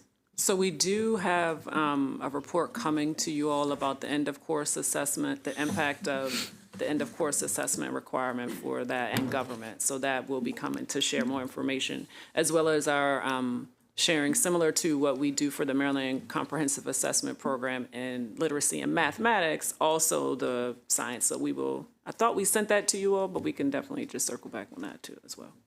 Yeah, I think we got that report. I mean, the other thing that I'll just say as a student is, sometimes when we're talking about some of these standardized assessments and the implementation in classrooms, I've had teachers before, like from elementary through high school, tell me, these tests don't really matter. Just like get through it so we can get back to class. And so if we're grading ourselves on these, right, in terms of our report card, I think that also comes with a change in culture, and so that's just something I wanted to elevate. No, I appreciate that, and we definitely the mindset and the messaging before a student takes an assessment is essential. We had to do a paradigm shift very similarly around the NWEA MAP assessment, right? That similar conversations were being said to students, it doesn't matter, but it really is an essential data point for teachers to help improve and drive instruction. Ms. Montoya. Thank you. That actually just reminded me of a request for information that I would like to have. I would love to see the science and social studies scores. I know at the 5th grade level, it's called a MISA. I'm not sure if that's the same test for the other levels, but if it's not, then whatever those are. At your convenience, it's not any rush. Yes, no, Thank you. We have it from last school year. We do not yet have it for this year, so we can just Yes, of course. that. Yep. Yeah, please, thank you. Okay. Seeing no other lights, I want to thank you again for this presentation. And so we look forward to, in the next school years, to continue to monitor the progress through this state report card. And also, as we move forward with implementation with the newly adopted strategic plan, you have a framework, so this will be great. I'm going to move into item 13. Item 13 is items of information, legal fee report, and construction progress report. For information only, at this time, no action is needed. Then we're going into item number 14. It's a Board of Education items. Is there a motion to approve item 14.1 and 14.2 in block? So moved. Second. So there's a motion and a second. All those in favor, please raise your hand. That's unanimous. Thank you. Now, turning now to item 14.3, previous new business. At the board's May 22nd, 2025 meeting, a new business resolution to establish a new board committee on government affairs was presented for the board's consideration. A motion and a second were received to table consideration of this resolution until today's meeting. So is there any additional discussion on this item prior to the vote? And I think Ms. Montoya has a presentation to go through. Yes, thank you. As it's not an addition, but to enhance the discussion of this potential resolution and establishment of Government Affairs Committee, I did prepare just a short, it's not really a presentation so much as I wanted to talk about some numbers, and I thought it might be easier if we all have a visual in front of us. So as you mentioned at the last board meeting, if we can change to the next slide, I did propose a resolution to establish a Government Affairs Committee. And I did request from all of my colleagues any feedback on language or amendments or changes to the resolution, and having received none, the current proposed mission is, as states here, to work in coordination with the board and MCPS staff, including the Legislative Affairs Coordinator, to enhance, number one, the board's understanding of the impact of potential county and state legislation and policy on Montgomery County Public Schools, and number two, the internal and external mechanisms of communications as needed to facilitate said understanding. And if we can move to the next slide, please. So it's important to note that there, to my knowledge and to my research, is no current institutional mechanism to address laws and policies that might impact MCPS. There's no current institutional mechanism to manage that flow of information. We don't currently get involved in county policy impact, save like the budget, of course, which is a big impact. But in terms of the bills or regulations or policies that might come up throughout the year. There's no institutional mechanism to involve us in that. And there's also no current requirement that I could find for the board to participate in any kind of a policy impact analysis or advocacy, other than our general charge, of course, of oversight of the school system and, of course, making sure that our school system has what it needs. Go to the next slide, please. And so what this really comes down to is what we have a need for. And I know that's a question Ms. Silvestre always asks, and I really had that in mind when I was getting this information together, because I do want us to really understand the context within which that we are navigating. In terms of a flow of information, the board, before we can make decisions, and as a board member myself, who is elected by the people, I'm charged to make an informed decision. And that's something that's really important to me, to make sure that I have all of the information so that when I raise my hand or choose not to raise my hand, that I'm doing it with all the information that I need. And so that information also needs to be accurate, timely, and accessible.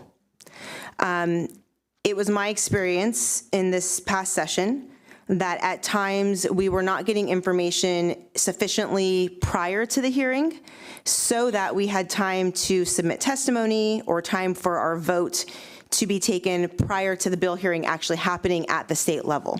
So when we were taking these votes, I don't want to say that it was performative, because it wasn't, right? We were definitely looking at the issues, reading the bills, figuring out what we think, but because of the timing with which it was happening, I'm not confident it was having the full impact that it could have, which we would want to have for the school system. So I do think it's important to be able to get that information in time. We also want to make sure that all of the information is accessible to all board members. We want to make sure that board members' requests are not going unanswered or refused or questioned, quite frankly. Sometimes we need further information to understand a bill, maybe a fiscal note, and we want to make sure that everyone has that information in a timely way. I also, we want to make sure that that information is accurate.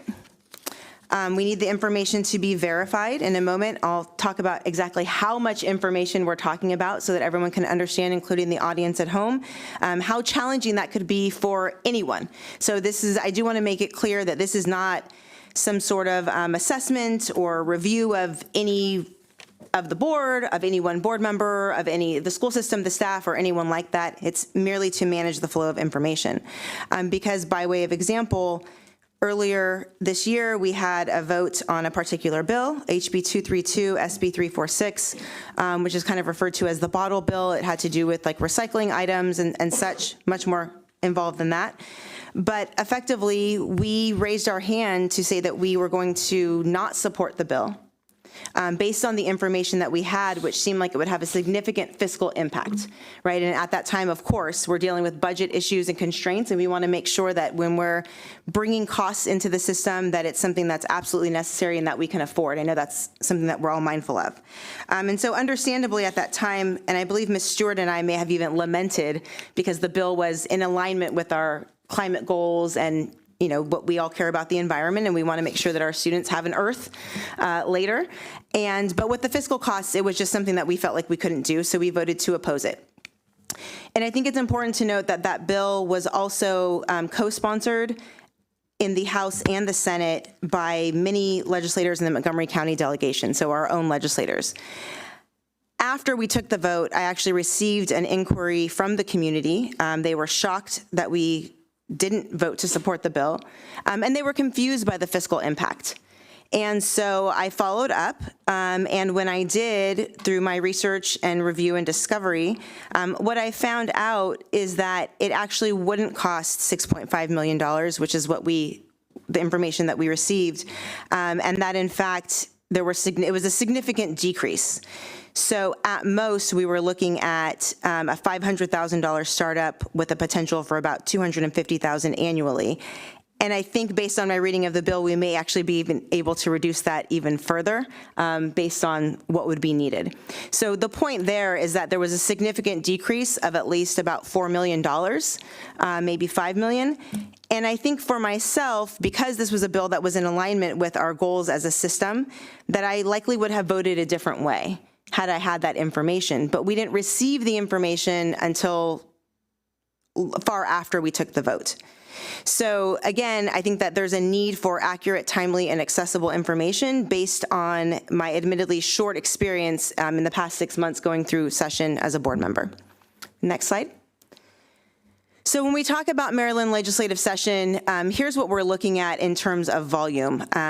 In 2024, there was 3,480 bills filed across the House and Senate chambers. In 2025, there was 2,605, and so while that's considerably less than 2004, that is still a lot of bills. And my understanding is that every year, I mean, you don't really know how many bills you're going to have, right? Because each legislator proposes their own, sometimes they team up together, et cetera. Included within that for this year was a very large bill, which had directly had an impact on the school system, the Excellence in Maryland Public Schools Act. This was a 91-page bill. There was a 26-page fiscal note, many, many revisions that went, from the House to the Senate, back to the House, through committees, et cetera. There was a lot in there, and it was just very voluminous to work through, in addition to the other 2,604 bills. What we know from our partners at the Maryland State Board of Education and some legislative updates that they provided is that before session even started on January 2nd of 2025, there were already 563 bills filed in the Maryland General Assembly before session even kicked off. There were 38 local bills proposed by our Montgomery County delegation. So those bills first go through the delegation, and then if they get passed through there, they would then be filed with the Maryland General Assembly. 5 of those bills directly impacted MCPS or the Board of Education, and the hearing for those bills was actually held again before session in the middle of December 16th. So you can see that even before session even starts, there's a lot going on, right? We have a ton of bills, hundreds of bills being filed, bills going through our local delegation, decisions having to be made, and those are all opportunities for us as a Board of Education to determine whether we're going to support, oppose, offer amendments, or just have conversations, perhaps submit testimony. Next slide, please. So again, from our Maryland State Board of Education partners, we see, from the Maryland State Department of Education in a memo to the State Board of Education, dated February 25th, 2025, they let us know that they were tracking 322 bills. And of those, by the date of the memo of February 25th, 201 already had hearings scheduled by or before that date. So within maybe about 5 weeks of Maryland session starting, there's already 200 hearings scheduled. 112 had hearings scheduled after that date. There's some other data there just so you can see, like there are some times where bills are withdrawn or maybe perhaps a hearing has not been scheduled yet, and those are noted in their memo as well. They noted at their kind of wrap up that they ultimately, the Maryland State Department of Education and the State Board of Education tracked 333 bills, and of those bills, 70 passed both the House and Senate chambers. So those are bills that potentially then would go to the governor for signing, and that there were 263 that did not pass. Next slide, please. So when we look at the nature of the Maryland legislative session from year to year, and we compare it then to kind of the timeline. Now, I want to be clear that this timeline is the one I pulled from this past session, as that's when I'm sitting on the board. I got all of this information from board docs just based on the agendas. And so what we can see is that for the Board of Education in Montgomery County, the first time we had a legislative item presented at the meeting during session was January 9th, and that was a preview to let us know these are the kinds of things that we're hearing, these are the kinds of bills that seem like they're going to be put up. At that point, obviously, session has just started, and so we're still trying to figure out all the different bills that are going to get filed because not everyone files them initially. By February 4th, we had a second legislative item presented, and at that time we were presented with 16 bills. Now, some of those bills have companions, and that's what I've noted there. So at times, a bill might be initially filed in one chamber, the House or the Senate, and then someone from the other chamber may pick up the exact same bill and file it in theirs as well. That doesn't always happen, but it does sometimes. But we were only presented with 16, and we took votes on those. On February 20th, we had a similar presentation with 12 bills. Now, you'll note that the next meeting after February 20th wasn't until March 18th, where 10 bills were presented for voting. But in between there, you'll remember from our prior slide that the Maryland State Department of Education already told us that by February 25th, there were 201 bills with hearings by or before. But we didn't take votes or potentially discuss submitting testimony or positions on those bills either, right? So by February 20th, we're only looking at 28 bills.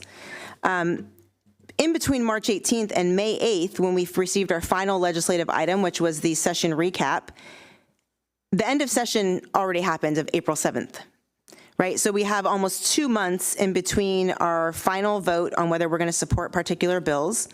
And if my memory serves me, many of those bills had hearings on March 5th. So we took a vote on March 18th after the hearing dates. And then we didn't hear anything again until May 8th. And what we found was that 3 of the 17 bills that the Board of Education supported passed at that time.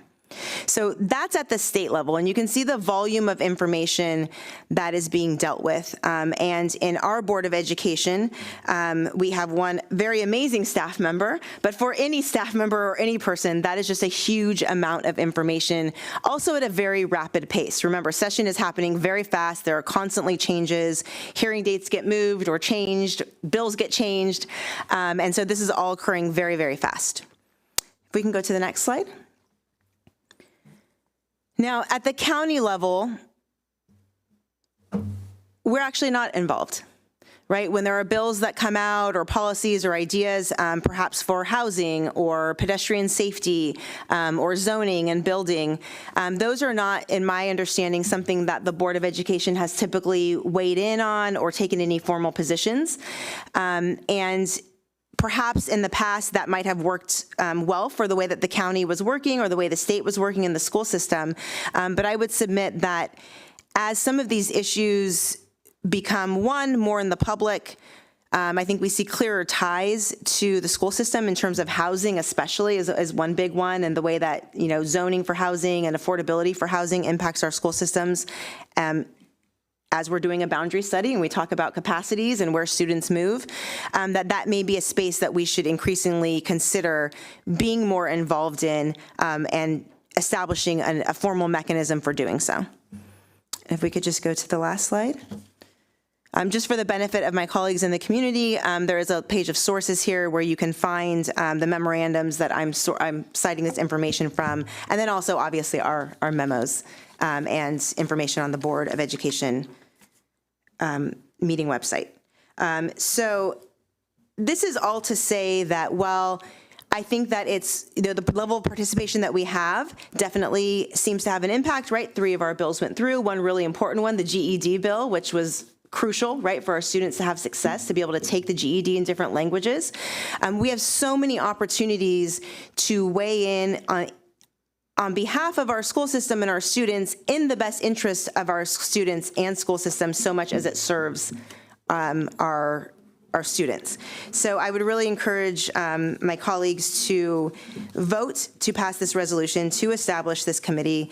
This will allow us to navigate with a increased level of impact to bring home what we need. Because when we are unable to secure what we need at the state level, it has an impact on the county as well in terms of our budget, right? Then we have to go to the county, then people start talking about raising taxes and all kinds of other things that our community members seem to not really appreciate.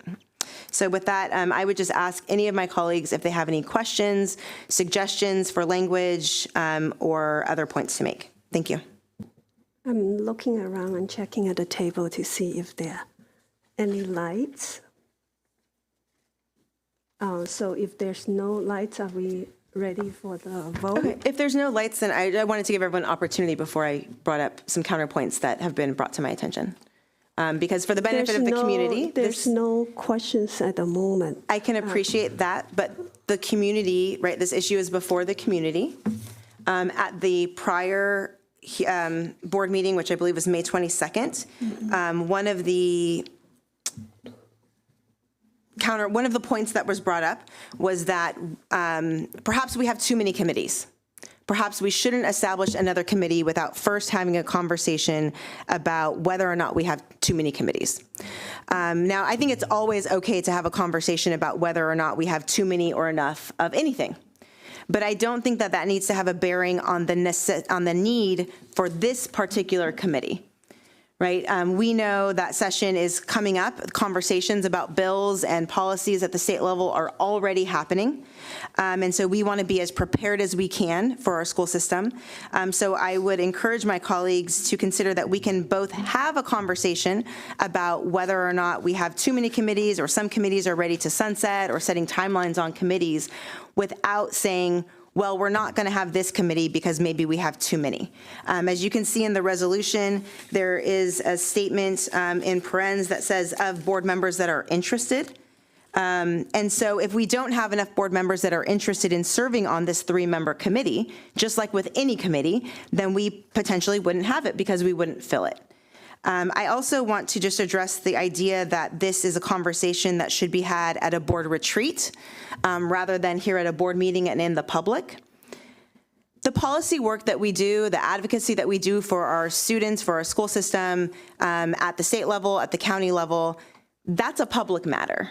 It directly affects the public. It's a space where the public should be afforded an opportunity to weigh in by community members because it absolutely impacts them. And so I think that the appropriate place to have a discussion about whether or not to have a government affairs committee is here at the board table in the public view and not at a board retreat behind closed doors. One of the main gripes that we have from the community that I hear all the time before and now that I'm on the board is the lack of transparency in the school system. And I think that when we submit that we should have these types of conversations behind closed doors at board retreats and such, that it really erodes that trust that we all are, I know, are trying to build up with the community in light of some of the things that have happened over the recent years. Thank you. Thank you. I do appreciate the points Ms. Matoya have brought up, and I will respectively clarify at the moment the board has a legislative platform, and we do have intergovernmental collaborations that allow us to advocate for students, and we deeply appreciate the collaborations with our state delegates, and also we're proud that we use our platform and our collaboration to continue to advocate for students and ensure that we can remain their well-being, their education remain the priority in policy discussions. Seeing no other lights, are we? And may I ask, pardon my ignorance, having just been a newly member of the board, where is that legislative platform discussed? How does the board come up with that legislative platform? Does that happen in a meeting in front of the public? Yes. So all conversations about what your legislative positions, because I don't recall ever seeing any board meetings about that prior to the legislative platform coming out last fall. The platform is discussed and approved every year by the board in a board meeting, a board business meeting. Okay, so the first initial discussions about that happen here in front of the board, and it's all developed out in that one meeting, and a platform is produced? Yes, that's what we did this year. Okay, then I would just ask my staff if you could please provide me with the dates of the meetings for this last legislative platform so I could go back and watch those meetings. Thank you so much.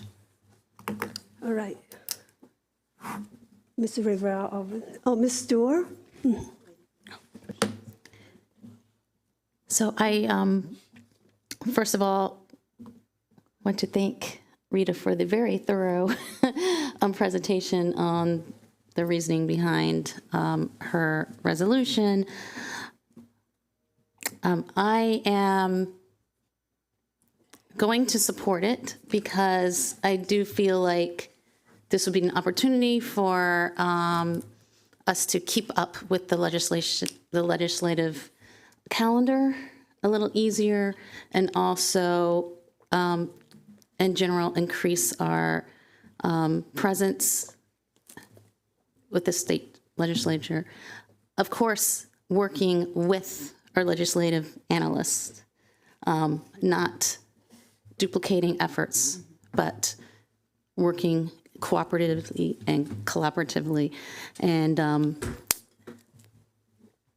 again, I am also relatively new to the board, so I look forward to working on the legislative agenda moving forward, and again, deepening the partnership with our fellow legislators. Thank you.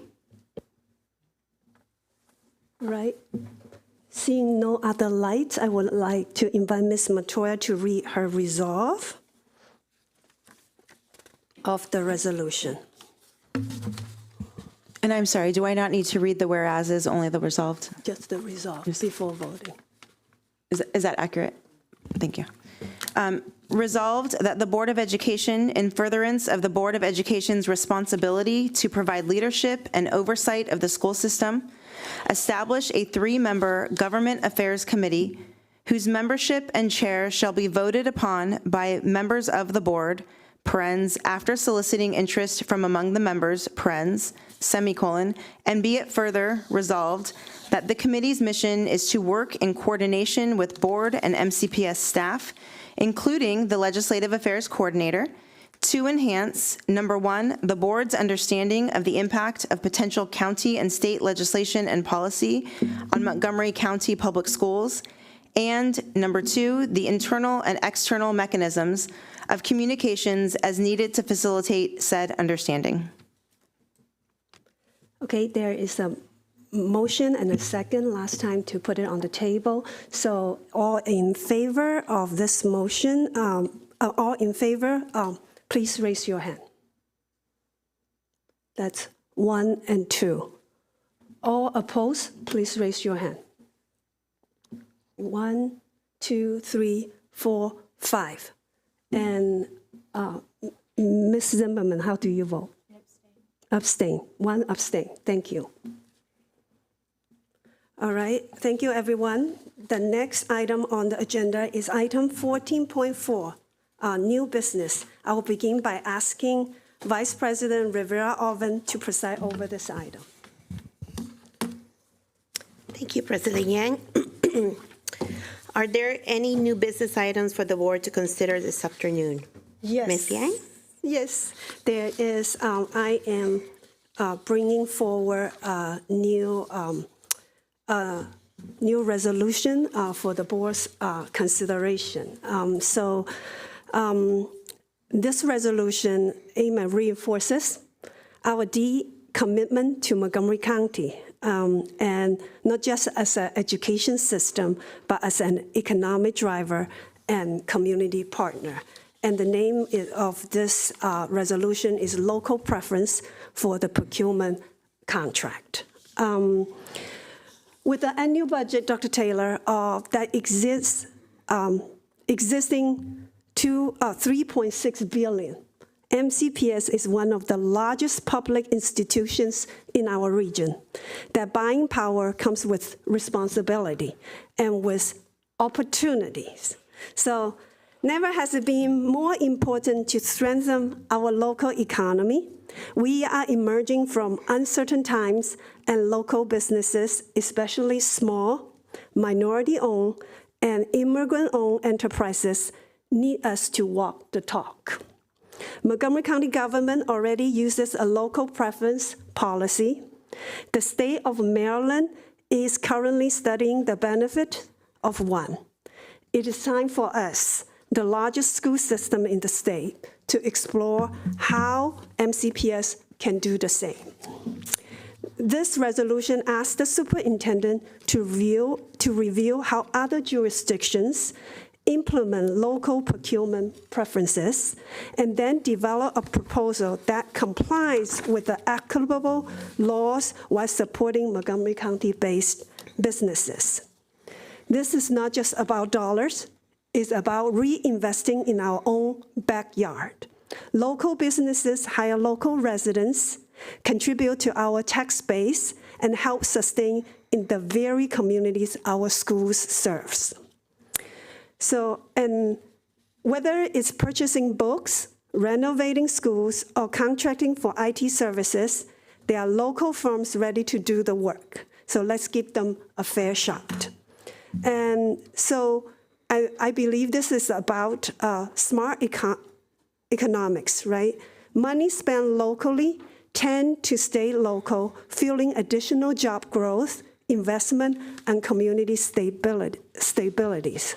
So this resolution aligns with our core values of opportunity, equity, and innovation.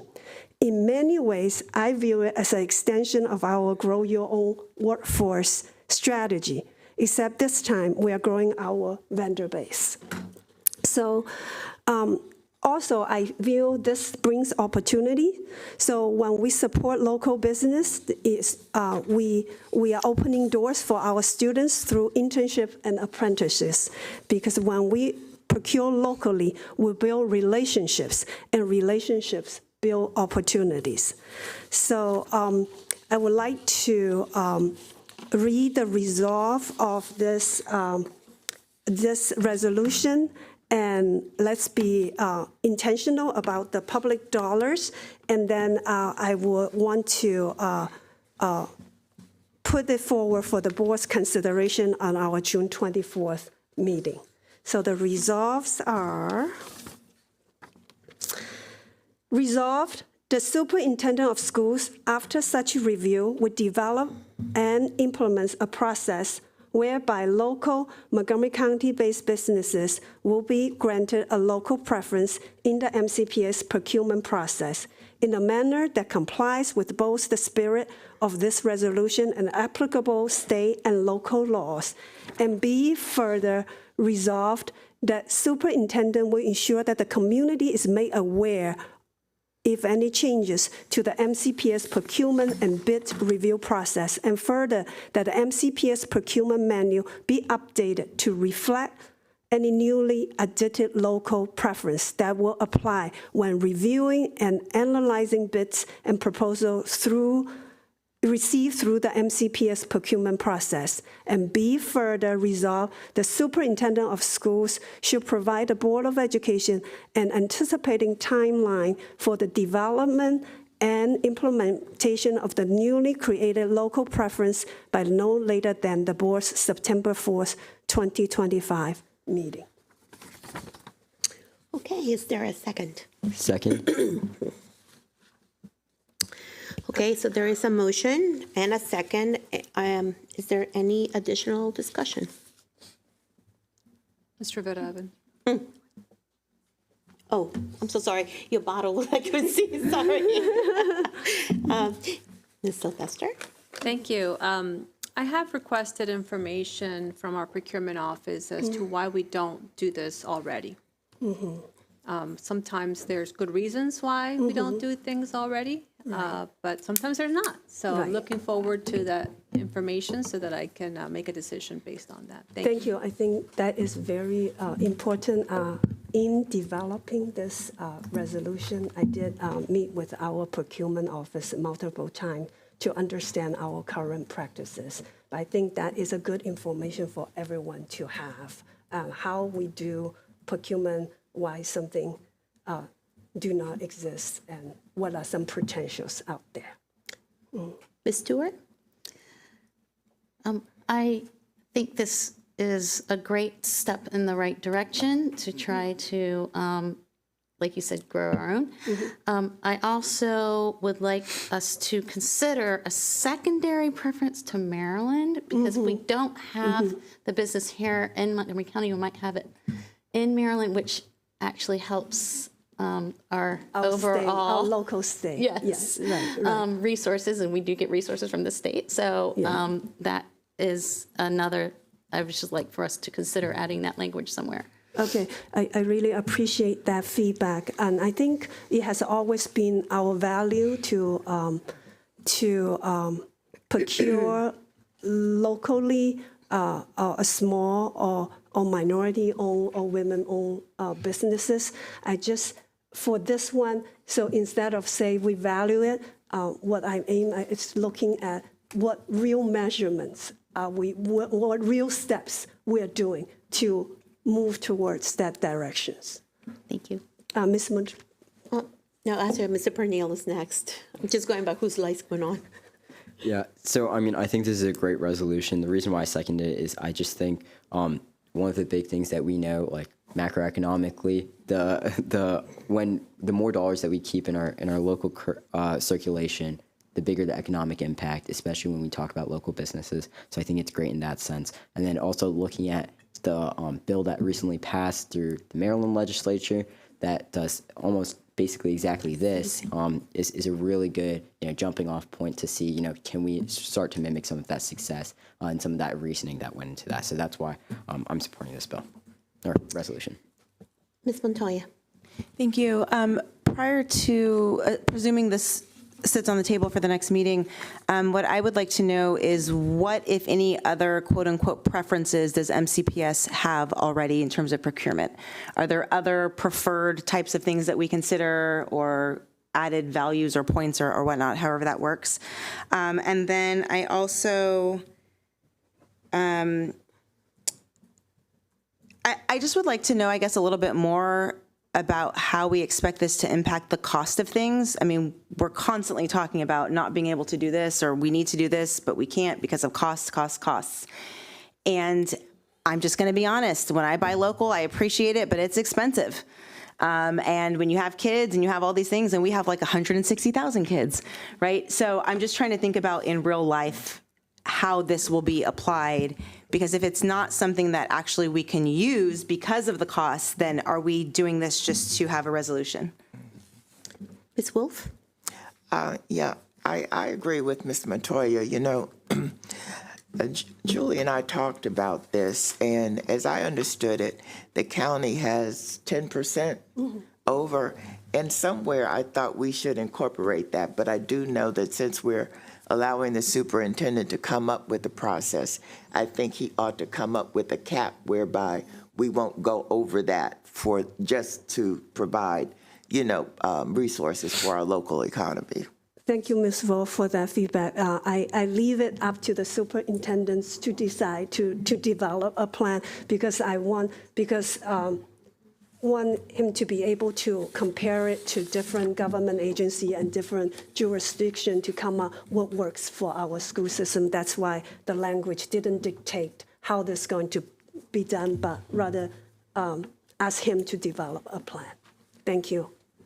Okay, and the last comment I'm going to make is we are a really big system, and from experience of running a nonprofit, we're not that big, but sometimes even the local farms cannot provide what we need for the masses. So I think we just need to be cognizant of the fact that it might actually be cheaper somewhere else. So economically might not make sense. Okay, with that, if there's no, I'm sorry, Mr. Pernille, okay, there you go. Yeah, I mean, I just wanted to cite the study that I always refer to when I think about this. So sorry for the little lecture at the board table. But the Institute for Local Self-Reliance conducted a study for the local multiplier effect when looking at local independent stores versus big box chains, and they found for every $100 spent locally, it generated $45 of secondary local spending. So if we think about that in terms of what that means for us in a district, it means like almost half of that money is coming back and being spent in the district again.